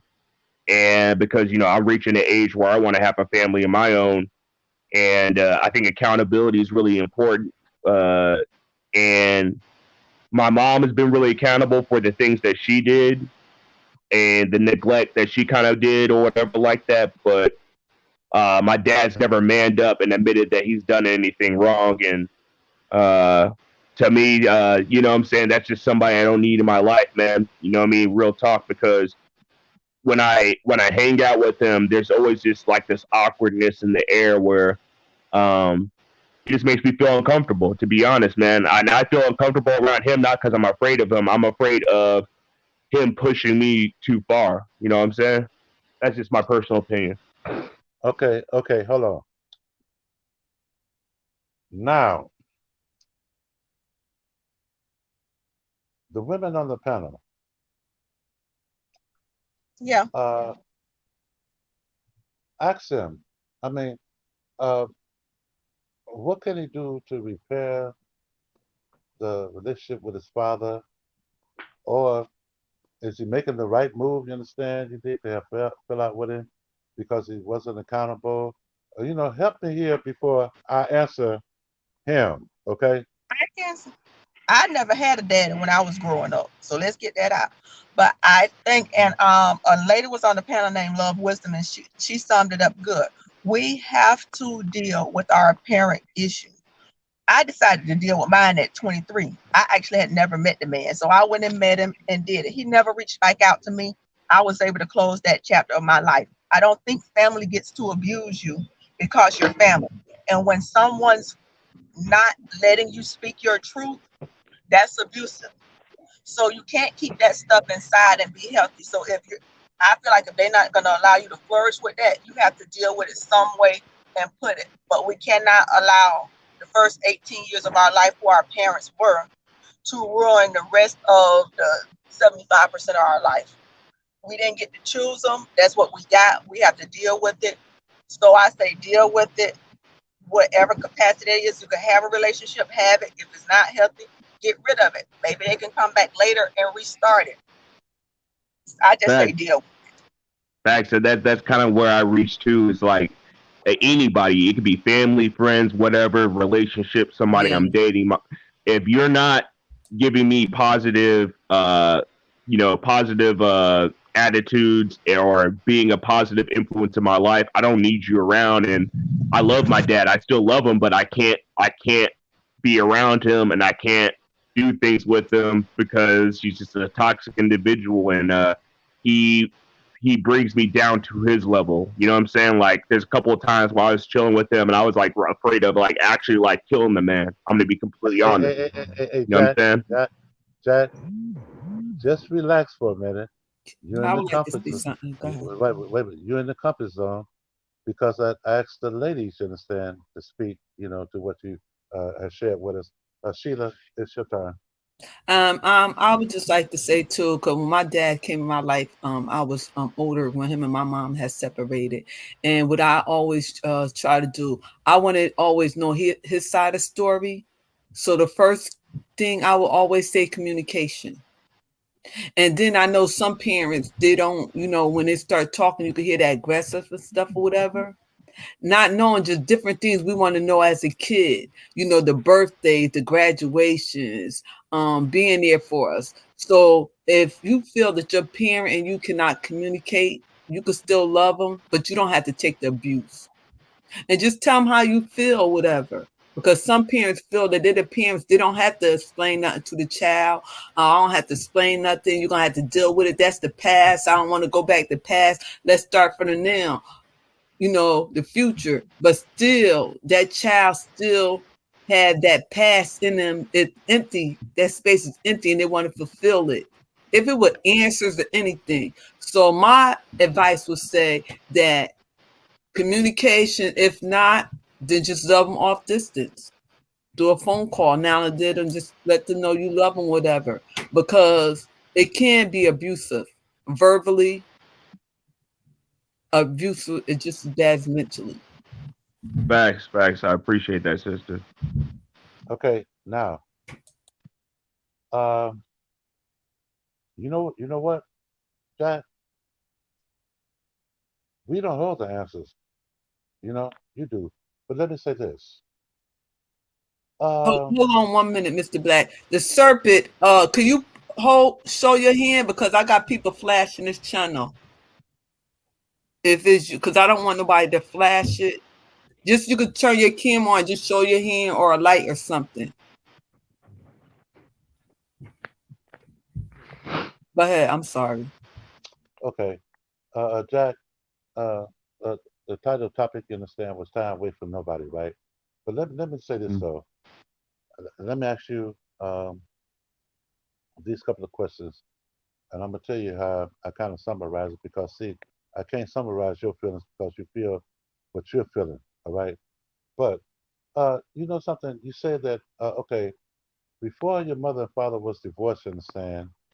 Uh, was your father a hard worker? Oh yeah, he's one of the hardest working people I've ever met. Okay. Did he keep a roof over your head? Yep.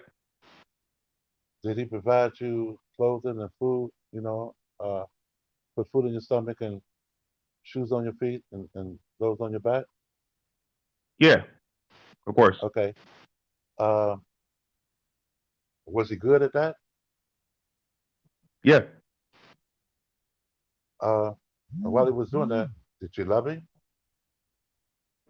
I've always loved him. Okay. I still love him right now. Okay. Okay. Okay. Okay. Okay. And when they got divorced, you Um, understand, and you were being bounced around, you understand, between houses, uh, did he still do the same things that he was doing when he was married to your mother? Yeah. I mean, my mom always said that he was late on child support and did this, that, and the third. But I mean, for the most part, yeah. Oh, so she's getting child support from him. Okay. Yeah. Well, you know something? I was raised, you dig, and my father wasn't in the household. Okay, All right. hold on, Mr. Black. All right, I see it. You can turn it off. I see it. Serpent. Okay. if y'all Okay. get a opportunity, my husband is here when you all finish. He will meet his dad, so he was 23 years old. So wait. So Let he me finish. said he would like to comment whenever y'all finish. Yeah, I I mean, if just you Okay. want had any I just questions want you to would want say to something, ask him. guys. I just want to Hold thank on. Blue Devil 12 and Just and Serpent for coming, showing y'all support. I want to thank everybody in the chat. I don't want to miss nobody. I just thank y'all again for showing me support. I'm on mute. And yes, he can, Miss J. I'm on mute. Okay. So I was raised without a father. My father, in saying, was a Rolling Stone. You dig? He was on a whole lot of bullshit. But one thing that I never did, because I went by the precepts of the Bible, honor thy father and thy mother, and like my mother, she never talked bad about my father, even though he was absent. He was an absentee father. And I didn't really get a chance to kick it with my father until I became a young adult. And the one question that I asked him was, why did you do the things that you did when I was growing up by not being there and all that right there? And he tried to explain it to the best of his ability, but in my own thoughts, you did.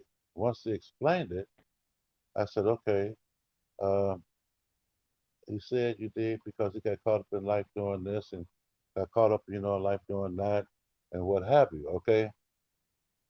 And when I got to asking him those questions, you dig, and for the rest of our lives, we had a relationship. But in my heart,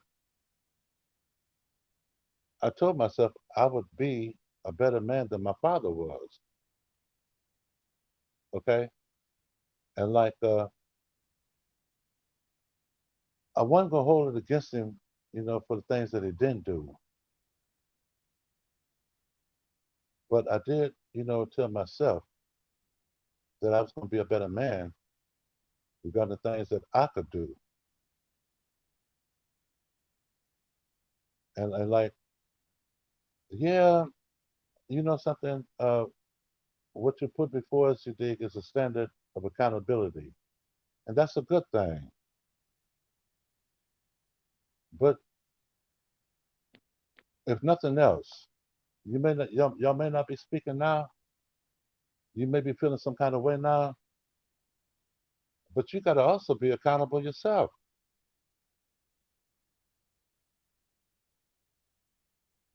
Go Okay. back and And you mean well, accountable? How? Trust me, I'm very hard on myself about the mistakes I made. I make in okay. my life, Well, and I'm listen, really good at reconciliation and apologizing for my shortcomings as well.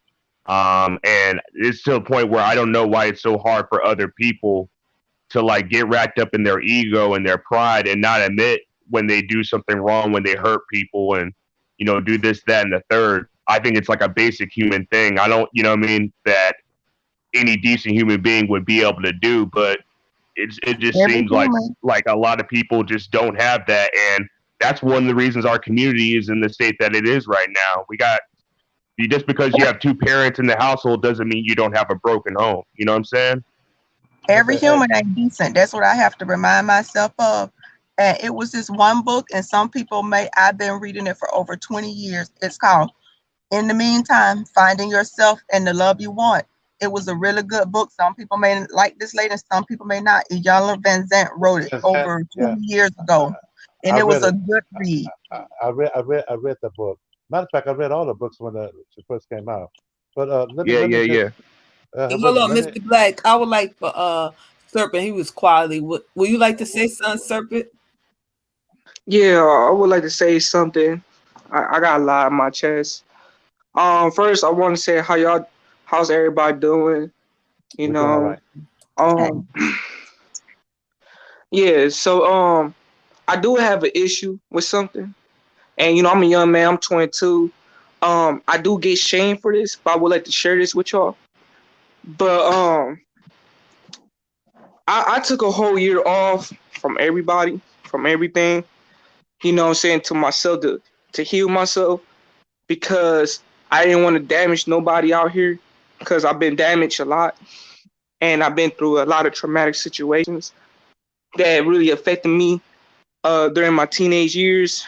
So, but the thing is, it's so hard for me as a young man that a lot of people judge me for wanting to heal and want to and they shame me for that. And I don't care what people think, but I get shamed for like wanting to heal myself.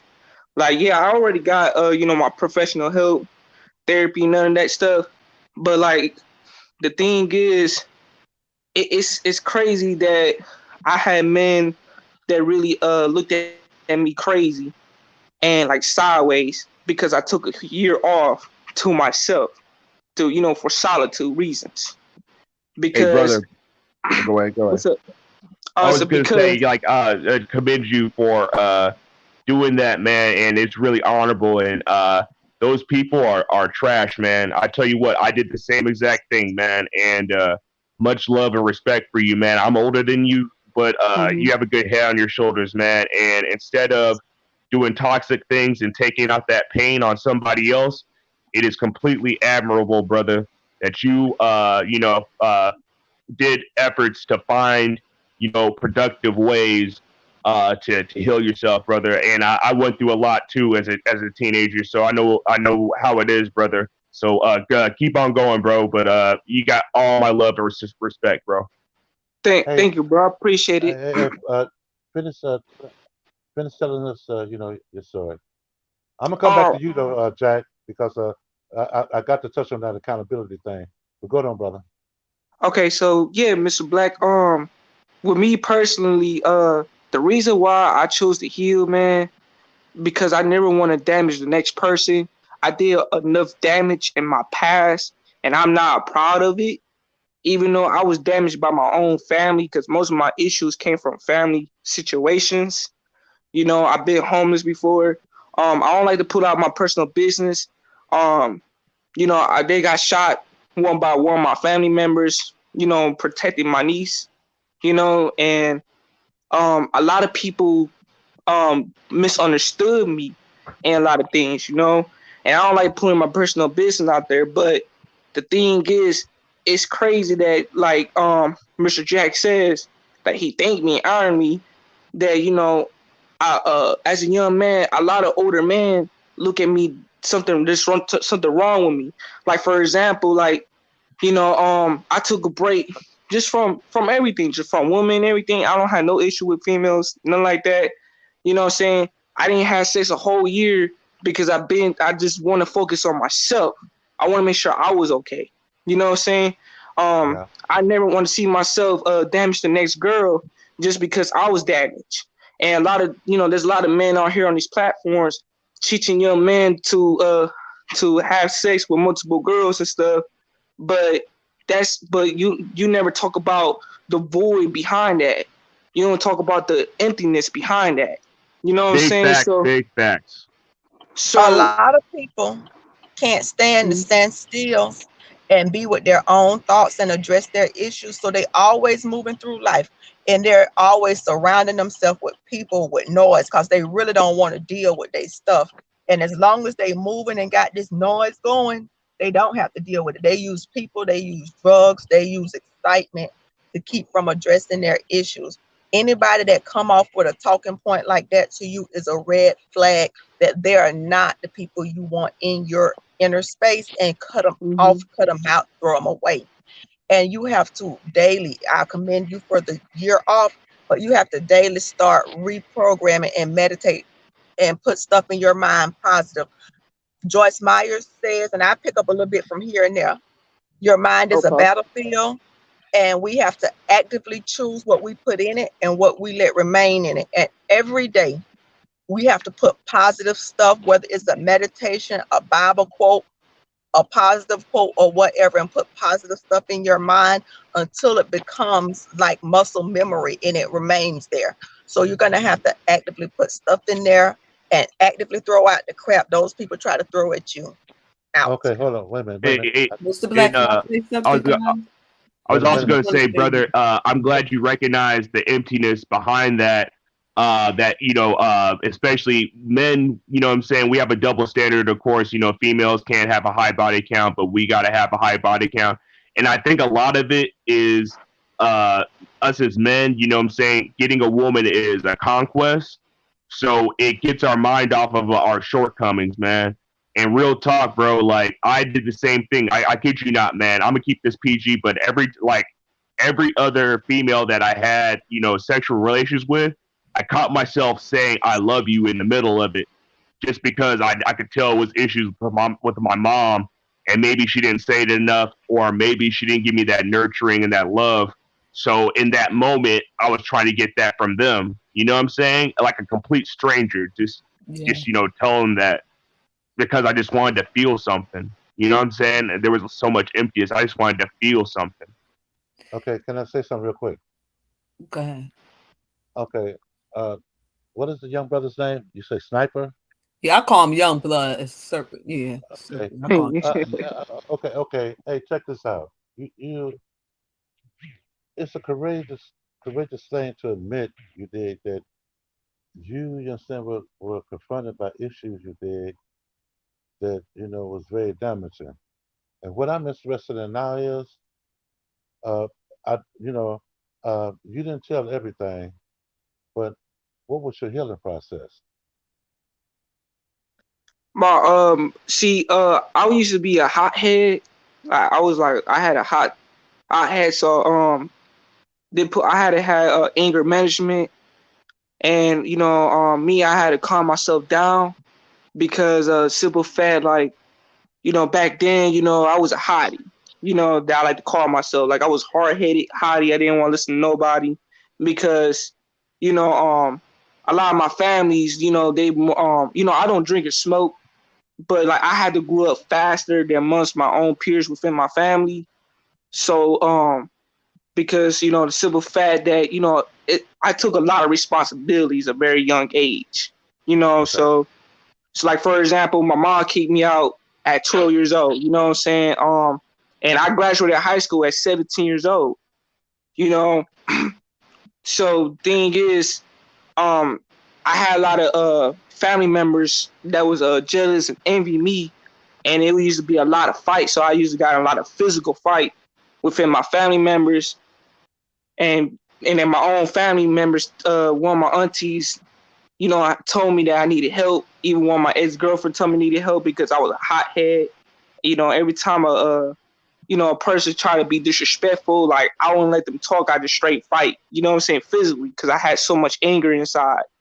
Like it Hmm. was, you know. So I went to grab some therapy. That I got some anger management. My healing process was like I'm cool, calm, collected now, for based on Okay. my anger management. Okay. Um, What? Go on. Go on. Go ahead. I was going to say, uh, specifically name the steps that you took that created your healing process. Okay. Anger management. What else? I got my anger management and I got therapy section. Talk about what's going on with my mind, how I feel, and express my emotions. To my therapist. Um, that's mainly it right there. And I've been doing this for a whole year now, so everything's good with me now. Mainly. Hey, Okay. congratulations on that, man. I do therapy too. Hold on for a minute.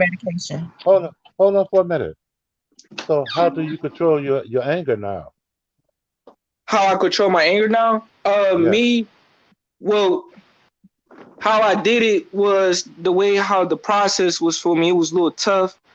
In the beginning, um, because I was suppressing my emotions a lot, so I was expressing myself in a lot of ways.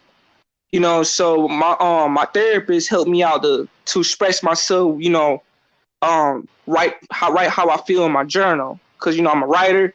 So he was telling me like, look, man, all the anger, all your frustration, all your emotions, write that down on your journal. Keep it to your personal journal.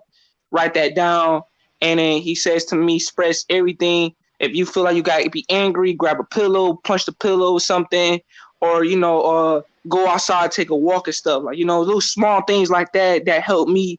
And he told me like before I even react, he said, listen twice and speak once. So, that really helped me down the line. Even though it was tough, but it helped me down the line. Okay. Hey, So, brother, that's uh, beautiful, man. I wait a take minute. therapy too. You know what I'm Hey, saying? So I'll pass it okay, off to Jay. the other brother. Go ahead. Go ahead. Jay, let me finish with this, please, because I want to get well, Jack. I want to get Jay in here, but I want to finish hearing what he got to say. Okay. So, like, how do you socially interact with people now?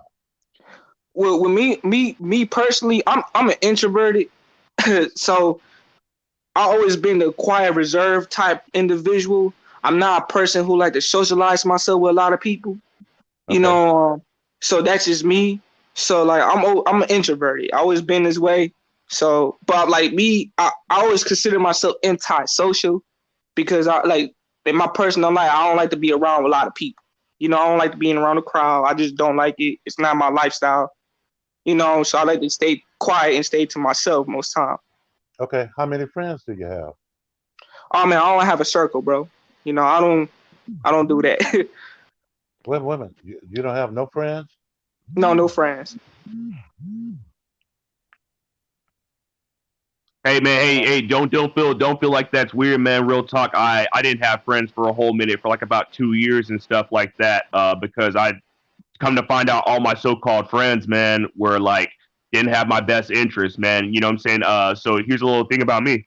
I used to have a big problem with drinking and drugs, and I noticed that all my friends, so-called friends, were the enablers behind my addiction. So okay, hey when I Jack. got sober and stuff like Jack. that, I had to cut them off completely. Okay, well then, Jack, let me ask you and him, and then we're gonna let Jay let her man speak. Let me ask you and him.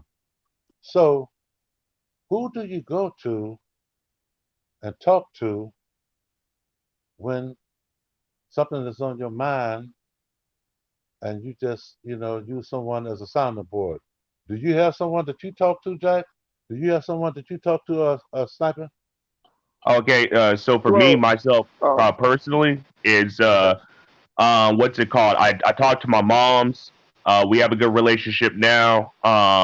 Talk to my brothers. We have a pretty decent relationship. What's it called? I have a therapist. You know what I'm saying, that I talk to also. And then I talk to the Most High. You know what I'm saying. I'm Muslim, so when I pray and do that or whatever like that, um, I basically have a conversation with Allah. You know what I'm saying? And it sounds weird to some people, man, but honestly, it's gotten me through so much. You know what I mean? Just it's so beautiful and therapeutic, and it heals me so deeply. That's my opinion. And what about you, um, Sniper? Who with you talk? me personally, the reason why I don't have friends, the ones I go to the most is like family members. Um, I have a sister that's like a family, even though we're not blood, but we know each other for a very very long time, so we consider like family. I go to her about my problems, you know, sit down, talk about it. I go to my aunties, you know, my favorite aunties and them talk about my situation and stuff. The reason why I don't have friends is because one, I cannot have a lot of male friends because it's too egotistical, you know, dealing it's too much egos that going wrong with that, you know. Like sooner or later, you know, the male friend get jealous of me, envy me, and I don't got time for the BS. I don't got time for the Okay. games. I just don't have time for it. I don't want to hear dudes complaining, you know. Yeah. Okay. It's not my life. You know, You I don't? just can't do it. Do you have a But woman? You have a woman? no, no. Okay. Okay. I'm Hold on. just single. Okay. Just hold your thoughts for a minute. Jay, come in and let your man speak. So well, Okay. hold on, Mr. Black, you must have read my mind because I was gonna ask her the same thing. Go ahead. Oh yeah, Oh, I'm on it. I'm on it because I admire what these two guys are bringing to the panel, and like something, I don't want to take it for granted. All right. Okay, Jay, let your man speak. okay, here you go. Hold on. Hello, everyone. How you doing? Welcome Hello to the and panel. Doing welcome good, to the brother. Doing panel. good. Good. I'm Robert, and that young man that said he's having problems with his dad. I think he said he's 33, Yes, that's me. 20, 22. Well, it's No, you another. talking It's about, I'm no, I ain't had no 35. problems with my father. Oh So no no no no no. He's talking about Jack. 30. He's 33. Okay, that's the young man. I met my dad when I was 21 for the first time in my life. Okay, I grew up. Give you a little bit about my background. I grew up in the worst neighborhoods in Miami growing up. I grew up with 12 people in the house, and we had a two-bedroom apartment. So I grew up very, very hard. What I wanted to know was why was I different from everybody in my house? And it was because of my dad. The blood I had him from my dad. So what I did, I had to meet my dad. I met him. Like that young man, how you feel about his father? That's how I feel. I did not like my dad. I had his blood in me, but I didn't like the person he was. I didn't want to be that kind of person. I didn't want to not be there for my family or raise my kids. So what I did is took all the goodness I saw in my dad and I applied only the goodness in my life. I stopped blaming him or my mom for anything and chose not to be like them and just take the best of the two, break that chain, and give that to my kids and my life. I And feel you, because of brother. that, And because I of don't. that, I ended up with a wonderful woman like I have right now. Okay. That's what's up, brother. And I hope to be on your level. You know what I'm saying? Like I want to get married and have a family, like I said before. And that's a good, you know what I'm saying, story, man. And I'm glad that you feel that way and that's how you cope with it. So here's a little thing about like my pops. You know what I'm saying? Yeah, he did all the basics and stuff, but for instance, I can't respect a man, especially if you're a so-called pro-black, right? Because my dad's like a Hebrew Israelite pro-black, right? Any man that beats a woman is the lowest of the low. You know what I'm saying? Because I remember all these times that he would just, right before my parents got divorced, he was putting hands on my mom's and stuff. And my mom's not the best person, but you know what I'm saying? I don't think she did anything that was even close to being worthy of that. And it's just, I think that kind of like I could understand when he beat me and stuff like that, or when he, you know what I mean, what the things he did to me. But I could get over it. But I mean, just seeing your mother just get just torn up for no reason, you know what I'm saying? That just sticks with you, you know what I'm saying? And it's something I would never ever do, bro. I can't ever imagine doing that. But my little brother, for instance, he picked up some of my dad's attitudes and habits, and he's gotten in trouble for abuse and all kinds of stuff, man. Unfortunately, and he blames my dad for that's basically how he learned how to deal with women. You know what I'm saying? Unfortunately. Um, so yeah, I mean, I definitely didn't pick that up or whatsoever. I've never put hands on a woman like that or anything like that. But for a while, I did have like an attitude towards women where I didn't really respect them for various reasons. A lot of it had to do with my upbringing. Okay, hello. Hey, Robert, hold your thought for 1 minute because you just presented something that really, uh, I'm gonna put it into language, you understand? And like, it was a good thing that you did. Now, coming back to you, Jack, I'd ask you about accountability, right? You wanted your father to have accountability. Somebody need to go on mute. I mean, okay. You wanted your father to have accountability, you understand? And you demanded accountability from him. But I say also you got to reflect accountability too, because if you want accountability from him and he's not giving it, well then you've got to be the representation of accountability. All right. Now I'm coming back to Robert. Robert, what you did was a good thing because you knew the standard that your father created. You knew that the standard that he wanted y'all to abide by. He wanted you to abide by it, as a child. But you took the good from him and you created another standard. And it's an example, all right, of how a man could become a man, you understand, by taking the pain that he has went through and reversing that and inverting it and bringing the good out of the bad. Can I say one thing? Yes. The reason I did what I did, and to give an example, I was on my own since I was 14 years old because of it. Okay. I've been living by myself, paying my own bills at the age of 14. All right. I realized then that my life, me making it or not, was my own decision. No longer my father's decision or my mother's decision, that I am a man. So when I went to my father, I confronted my father not as a child, but as a man. All right. I give my father the respect of a man, and I demanded respect of a man back from my father. And when we clashed, we clashed. And I let him know, Dad, you're dealing with a man. I'm not no longer a boy. You cannot tell me what to do no more. I look at you, and I'm be honest with you. I'm ashamed of what I see. You my father, and I'm embarrassed. Dad, you're the most intelligent man I've ever met in my life, and you're the most dumbest man I ever met in my life. My dad looked at me and said, what? I said, Dad, it's the truth. Look at you. You had it all. You got nothing. Because you choose the life you chose. I choose not to be like that. And because I choose not to be like that, my dad may not like me. He may like me. I don't agree with nothing he did. I forgave him, but I never forgot. Hey, and I was he left it at hustling? that. Was he My hustling? dad was everything. He Okay. did everything. Okay, and I mean everything. There's nothing he did not do. Okay. Hey, well, you know something? That young man, right now, your life, everything you do in your life is determined by you, your wealth, your worth. You think about what you want to do, the man you want to be that man. Self responsibility. Be that man. And you don't have to worry about your dad, what he did or did not do. Make the choice to be the man you choose to be in your life. And I promise you, once you make that choice, that monkey will step off your back and you'll breathe. And then you'll go on with your life. Your dad is your dad. You can't change him. The only person you can change in your life is you.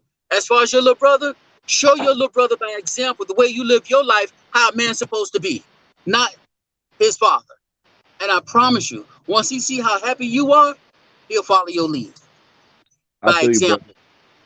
I feel you, brother. That's thanks for chiming in, brother. You know what I'm saying? I like spaces like this and conversations like this where black men can have this conversation, man, because on a mainstream level, we're not really talking about stuff like this. We can talk about running through hoes, we can talk about, you know what I'm saying, getting that paper, but man, this is some real life, man. This is some real talk, brother. And man, that's I'm not a parent and I'm not married, but I hope to be so one day, inshallah, God willing, right? And yeah, I definitely take the lessons of my father. I forgive him, but I can't forget.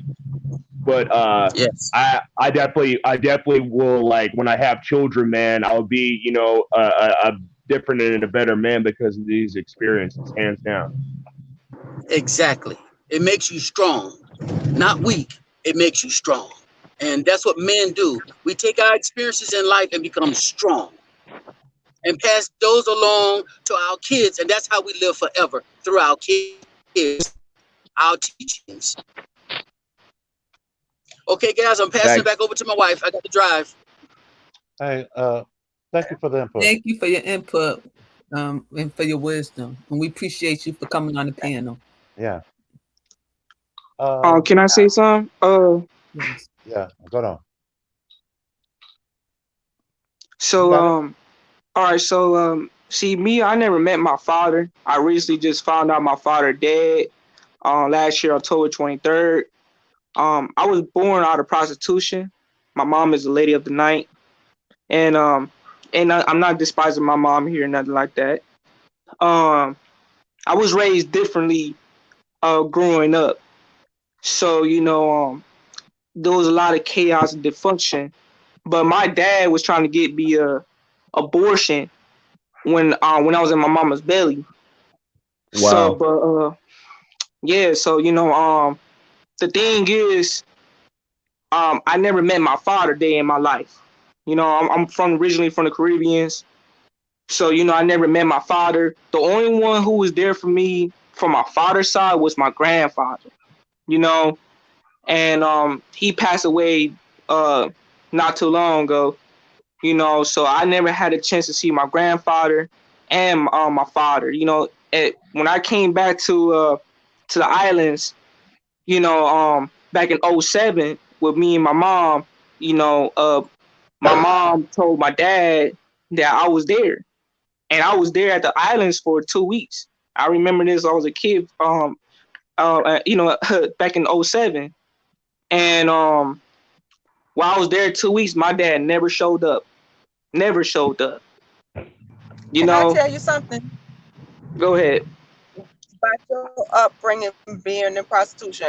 I ain't no Bible expert, but it's only two books in the Bible about women, and this is what the little bit I read. Ruth, I mean Esther. The book of Esther is the one book in the Bible they say the God name is not mentioned one time. They was doing some heathenistic stuff over there in Persia, and the king there, I can't pronounce his name. He had a thing. He wanted to find him a new queen, cause his other queen dissed him in front of his boys. Esther was that queen. The lineage of Jesus came through Esther also. Esther suffered like talk about that. Now talk about the customs that was involved in her being selected. We just hear the good side. So no matter what you was, Jesus came through the lineage of a woman who slept with the king on the first night and was going to be a concubine if she didn't get chosen. So never doubt the Mhm. greatness that can come through that circumstances, and never forget that that greatness is in you. If Jesus could come through that line, you can come through something great too, regardless of how you Yeah. got there. Hey, actually, I'm curious because so I have a different, I already mentioned my religious beliefs, so I'm actually curious to clear this up because I was actually, raised in the church, and my mom dated a pastor. I went to church 3 times a day or stuff like that. So Mary, Jesus's mother, was descendant from Esther.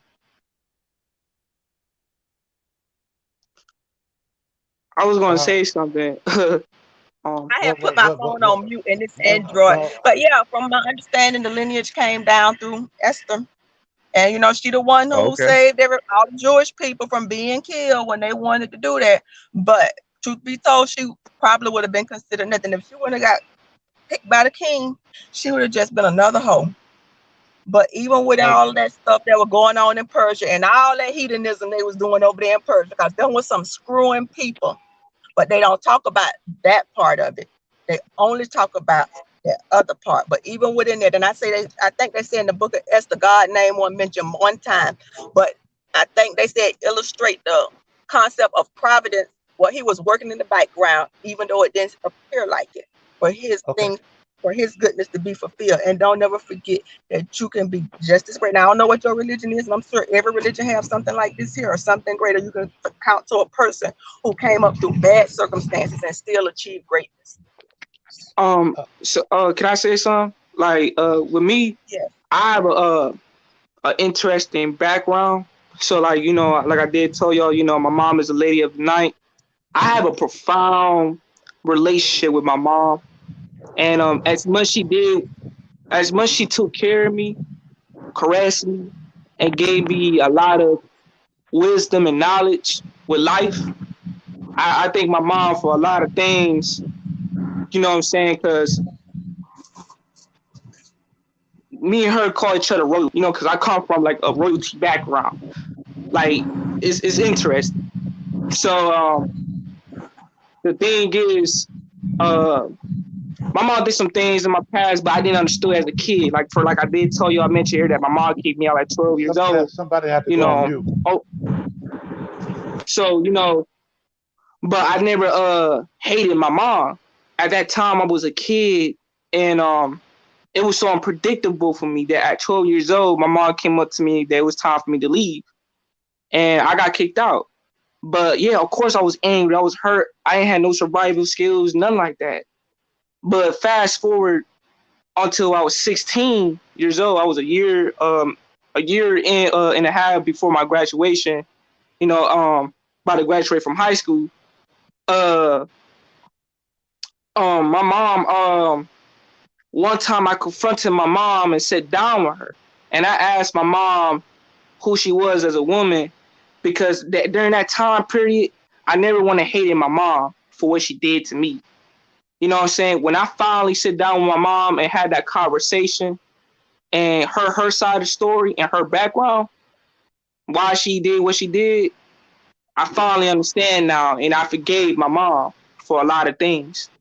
So it was a very Yeah. interesting story. So the thing Yeah. is, like, I chose to be great, not to be bitter, not to be hated my mom just because she's business that. I was so sensitive that a lot of men, like, I used to see a lot of men come out in and out of my household, but the only care about to get what they want out of my mom, but they mistreated me as a son, as a way of, because I used to hate men, like that was my anger. Like I used to hate men real bad, but not the woman. So when I hear dudes talk about hoes and thoughts, whores and sluts, which I hate these terms. What I'm saying? I used to get a lot of fight with a lot of men. Like I was a hothead. I didn't want to listen to you, because my mom was a prostitute, and I was dealing with dudes who do not come from that lifestyle. You know, so I was like taking all my anger out on a lot of men, you know, and it almost cost my life for everything that I've done. You know, so like the thing is with me personally, you know, my relationship was real tight with my mom, but when I took that time to get to know my mom on a deeper personal level, I don't look at my mom as this prostitute or nothing like that. I look beyond, bypass all that. And you know what I'm saying? Because I come from a lineage of prostitution within my family. You know, my grandma was, and before that, you know, but the thing is, I come from greatness within that family, you know? And it makes me a proud individual to understand my whole family lineage, that I sit back and understand the woman go through and the men in my family went through, you know. So I really understood a lot of things. But like the thing is with me, you know, I that's the reason why I didn't have a lot of male friends, because simple fact, lifestyle. I come from a different lifestyle. So Yeah. it's hard for me for a lot of dudes to understand me in that personal level, because you know they would like turn around and tell me saying, oh, you know, oh nigga, your mama was a hoe, blah blah blah, and I'm like, nigga, what you say? You know, I would turn around and, you know, knock you out. You know what I'm Yeah. saying? So the Yeah. thing is, I was just gonna say, like, brother. go My ahead, bro. only thing with it, you know, and I'm not judging your background or whatever like that, whatsoever. But here's the thing, or like with your anger, right?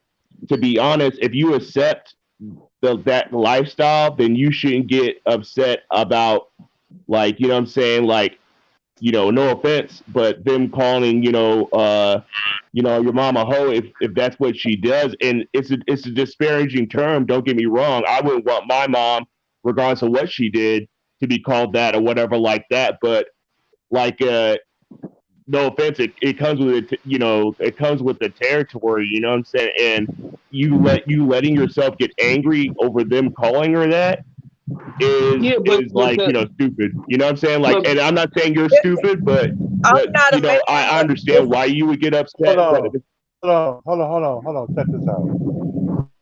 You're talking about two different things, Jack. You're talking about him feeling the shame, you dig, of his mother having been in their life, and you're taking the shame and uh, uh, just you're ignoring the shame and just bringing the anger there. But let me tell you something though, Sniper. You ain't alone in that, because you've had a lot of great people who whose mother was a prostitute, who did the best that she could do based on what she knew. One guy that I was thinking about in particular was Richard Pryor. You ever heard of Richard Pryor? yeah, I heard Richard Pryor. You know, his mother was a prostitute. His grandmother, his grandmother was a madam. But he went on to become the greatest comedian and the richest comedian, you understand, to walk the face of the earth. All right? And that's just one of many examples. Okay? One of many examples. And the thing about it, when you go to face the beast, you dig, you know, face to face, you got to admit to yourself when you have been short of being, you know, your character. But to face the truth means that you got to face the agony of what you went through. mm, I got so much yeah, respect for this young man at 22 coming into this knowledge and being able to grab a hold of what went on with him and wrap his head around it at 22, because you got some people Yes. that's 62 that ain't did this. So you ain't gonna have it perfect yet, but you are so much further ahead of the game because you stood still for a minute to kind of acknowledge your problems. And the more you work on them and stuff, the only better you're gonna get. And you at such a young age to get this monkey off your back. You ain't gonna always have it perfect right now, but you at such a young age, within a couple of years, you're gonna have it. And you, if you keep on your path, you're gonna have it. and you're going to be able to not just be an example to other young people at a young age where you're not coming from an older person perspective. If you get this under your belt and you continue on your path, you're going to be so great. And I understand what you're saying about being an introvert because I'm an introvert extrovert. It take a while for me to open up around people, and I have some close friends, but you're just 22. You're gonna develop that group. And my mom had two kids, two different dads, and her after her second marriage, she said, "I'm gonna make my own family," and she adopted kids because she didn't want to have another third child with a different dad. So she adopted kids, and sometimes we have to make our own family, Yeah, and it's not hey, Yeah, and brother, necessarily I and could always. definitely I and can brother, relate But to I that. just want to encourage Um, you on. I hey, appreciate and the compliment, sister. yeah, yeah, Well, my yeah. bad, Miss I got Black. the same sentiments as well, brother. But I'm gonna ask this real quick, because you said that you have a family history. When and if you start a family and you have a daughter, if she wanted to be in that profession or do pornography or anything like that, would you accept it and would you approve of it because it's in your family history, or has that changed? With me personally, since I'm not even thinking about kids, but let's say if I did have a daughter and they say she's older, let's say she's like 21 older, I probably won't care at that moment. You know, all honestly, because I'm gonna beat her for my daughter because the simple fact that I understand my mama. You know, at the same time, even my grandmama, my aunties. I was raised by divas within my family, so I probably will not have no problem with it. I just don't. I know everybody looked at me crazy. No, no. No, you're going What to would be you? such a good parent, and you're going to be so good that God for your daughter. A lot, I ain't gonna say all people, but a lot of people end up in that out of different things, and we don't even begin to know the life that our parents had to lead and the parents after them had to Right. lead. Black people just crawling up from a space where we were in survival mode. In survival mode, people will pimp their own sons and daughters, and we're Right. just crawling up a couple of generations from that. So a lot of things that we had to do to survive as descendants of slaves still stay with Hmm. us. But you're in a position, we're just getting to a position where we can understand stuff. And you're gonna be such a whenever you decide to become a father, and you do, you up on game and improving yourself so much that it's not gonna even be something in your reality. You will not set yourself up so good that your daughters won't even reside in that place. Yeah, yeah, Okay. yeah. So Yeah. I just, excuse me, the only guys. thing I I just gotta say want to about say, that, I just and I want, respect the brother because it's his family and that's when he wants to raise his family. That's okay. For instance, I was in the military. My dad was in the military, but even when I joined the military, my dad didn't want me to do the same thing that he did, even though he was proud of what he did. There's a lot of things that come with that baggage of that certain career field, and he didn't want me to experience that. And I understand, like in the past, having to be involved in that to make it ends meet. But to be honest, in the 2020s, uh, I think that nobody, at least in America, needs to be a prostitute to make ends meet. Especially women. To be honest, they have a lot of resources out there to. They have actually a leg up over the average man when it comes to employment. Um, and just like the porn industry in the is especially is really toxic, and a lot of people that are involved in that industry, get involved with drug addiction. They get into really abusive relationships with partners because of the line of work that they're in, and things like that. You know what I'm saying? That's the same thing when I joined the military.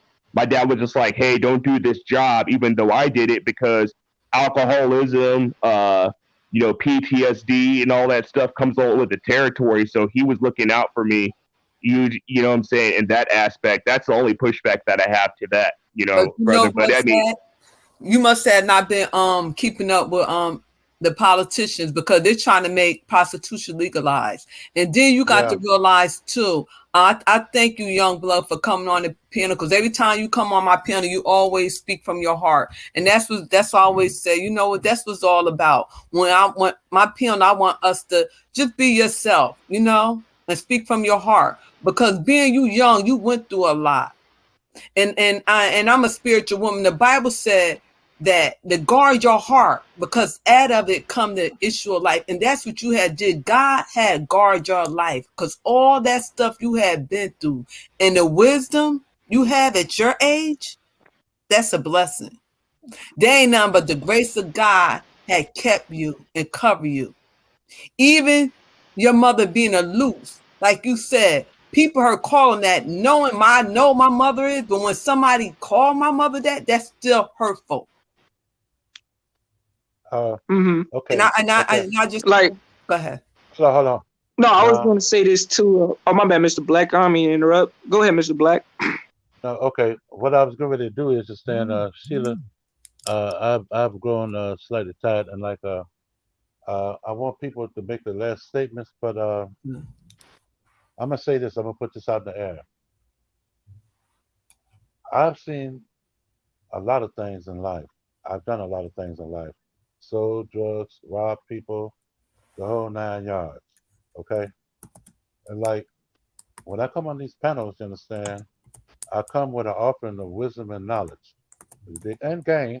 If you know, we got to go there, and like I can relate to everything. You understand that everyone has said on the panel because you know I've been there, but I'm humble toward it, and I don't glorify the things he did that I once used to do in my life.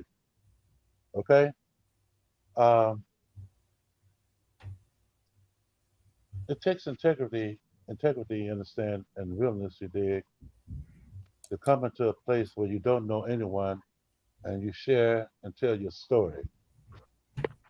All right, and just by doing that, you're increasing and building your own strength. You know, when I listen to a person, I like to listen to a person. That's kind of when people was talking. I was mainly quiet. All right. Um, Sheila, if you will, let everybody have their last say, and then we shut this down because we almost what 2 hours and 37. 2 hours. Yeah, Yeah. Okay. yeah. But again, I just want to say, I just want to thank everybody for sharing this story on the panel, because you know what, and I'm just say it. Sometimes in the YouTube streets, we can't really. It's so much drama and gender war going on that we can't really speak that really happened in our real life. So, like I said, God ordained it for us to speak this, and for us to listen, not be judgmental. Each one teach one, and just really, you know, the chat was beautiful. Always had a beautiful comeback, understanding. But I'm gonna start off with lady first, Miss J. Your last words, and thank you again for being on my panel. You always welcome. Thank you. I appreciate it. I just want to encourage the young man to continue his writing, to find his tribe. Everybody we meet, sometimes we got to develop that second tribe of friends. Sometimes some people are going to fall away. Continue on your path. Don't let anybody pull you out of you. There's nothing wrong with being an introvert, but do find you a few people that you can do. Sometimes I going to work is enough for me, and communicating with my friends there. And I like to do a lot of activities on my own, that's solitary activities. So find your balance, continue on your path. And I look forward to men and women having these good combos again. That's not the gender warring, but the understanding. So I look forward. Y'all drop y'all links so I can follow y'all channels. And that's it. Y'all have a You blessed know, day. I'm gonna jump off too. And young brother, don't think that the pushback I was giving you was meant from a place of disrespect. It's yeah, everybody has different morals and values, and you make the best that you can with what your understanding of what life is, right? So on if that was the position that you want to take or whatever like that. Hey, I mean you're a grown man, and when you do have children, you're going to instill the morals that you want into them. I don't have a say in that, right? So, but thank you for sharing your story. That was a lot to unbag because I know, especially being from your family's background, that can kind of come with a lot of stigma and things like that. But honesty is a beautiful thing, and thank you for opening it up with complete strangers with that. So yeah, thank you, Sheila, for having this space open, and thank you for everybody else on the panel. I'm gonna dip out, but You're welcome. hopefully I see you guys again soon, sometime. Okay, and thank you for stopping by. Young blood. I've been waiting for this for a long time to be on your panel to talk about that. And you too, Mr. Black. The thing is, I'm so grateful that I'm able to talk to the OGs on here because it's hard to find some genuine people, some genuine OGs out here, and because and thank you for not judging me for the background I come from, and I hope that I come up one day. Sheila, if you do a live again, definitely will come by to support your channel. I appreciate the opportunity, Sheila, and I thank you so much for the compliment and Miss J for everything. You're welcome, because I had to do a one-on-one with you because you know what? A Mhm. lot of people, a lot of young people need to hear this. And it's not being said on the YouTube streets, like I said. And this Yeah, really is touching and this really enlightening. Somebody need to hear this. Yes. yeah. I could give you my email if you want to get in contact with me, and we could go from there. Yes, put it in the private chat. Okay, no problem. Okay. Okay, thank Okay. you. Sniper, I have my channel, Alan Walker, Mr. Black. Okay. That is my link. Alan Walker, Mr. Black. Uh, what I say here is what I say on my channel. Okay. But I'll be talking about other things too. You know. Uh, you know something? I'm humbled by your integrity, man. I'm humbled, you understand, by your willingness to listen and and to accept the wisdom that do come your way. That is the trait of a winner. You know, Hmm. the thing about it is, people must learn how to listen. They must learn how to be receptive to what the other person is saying. And I learned a lot. I learned a lot. You understand? I learned a lot. You dig that? As I said when I first came on, a lot of our children out there, a lot of our young ones out there, they're hurt and they're broken and they're in pain. And like we got to be receptive to that and to help them, get back on track and to face a lot of this crap that we see in life, you know. But I enjoyed it, you understand, and like I thank you for coming on the panel because like that's what I was saying at the very beginning, talking real things, doing real things, and trying to come up with meaningful solutions if we can. Hey, you can't do it, you know, 1 hour, 2 hours, 3 hours, but it takes a lifelong process to step strong. You dig? Once you start getting, the information, you know, Yeah, I really. mean, let me make this one statement, a short statement. Okay, go ahead. Mr. Black, as a young man, um, like I said, I graduated at 17, and I want to make share this with you real quick. I chose to be sharp, not ignorant. That was the lifestyle I chose, and I chose not to be like the common people out here. So yeah, and that's all I want to end it right there, bro. And I would definitely would support your channel, Mr. Black. Okay, well, you know something? That was that. Hey, that was the right choice. But keep your honor, your character, your integrity, and dignity, you understand, and all the things that you do. I had to learn that the hard way. Even though I had it when I was involved in the various lifestyles, the various activities that I was involved in, but to have it in the clean sense, in the pure sense, you know, that's what makes me Mr. Black, because in the streets I'm known as Big Black. I have a huge reputation here in the city of Cleveland, but I don't cater to it. Wait, Mr. Black, you from city of Cleveland? I'm from Cleveland. Oh yeah, where? I'm over here. I just moved to the west side just not too long ago. I'm from the east Okay, side, I'm on the you east know. side. So yeah, Yeah. I used to live right there on Broadway, and I used to live up in Harvard. Okay. So that's I'm crazy. We could definitely get meet up one day. Yeah. I'm over here. You understand? Of a kinsman. All right. And see the thing about it. Uh, when I come on YouTube and I get to sharing my thoughts, you did. If you notice that I try to think before I speak, and then I'm quiet when I'm listening to people.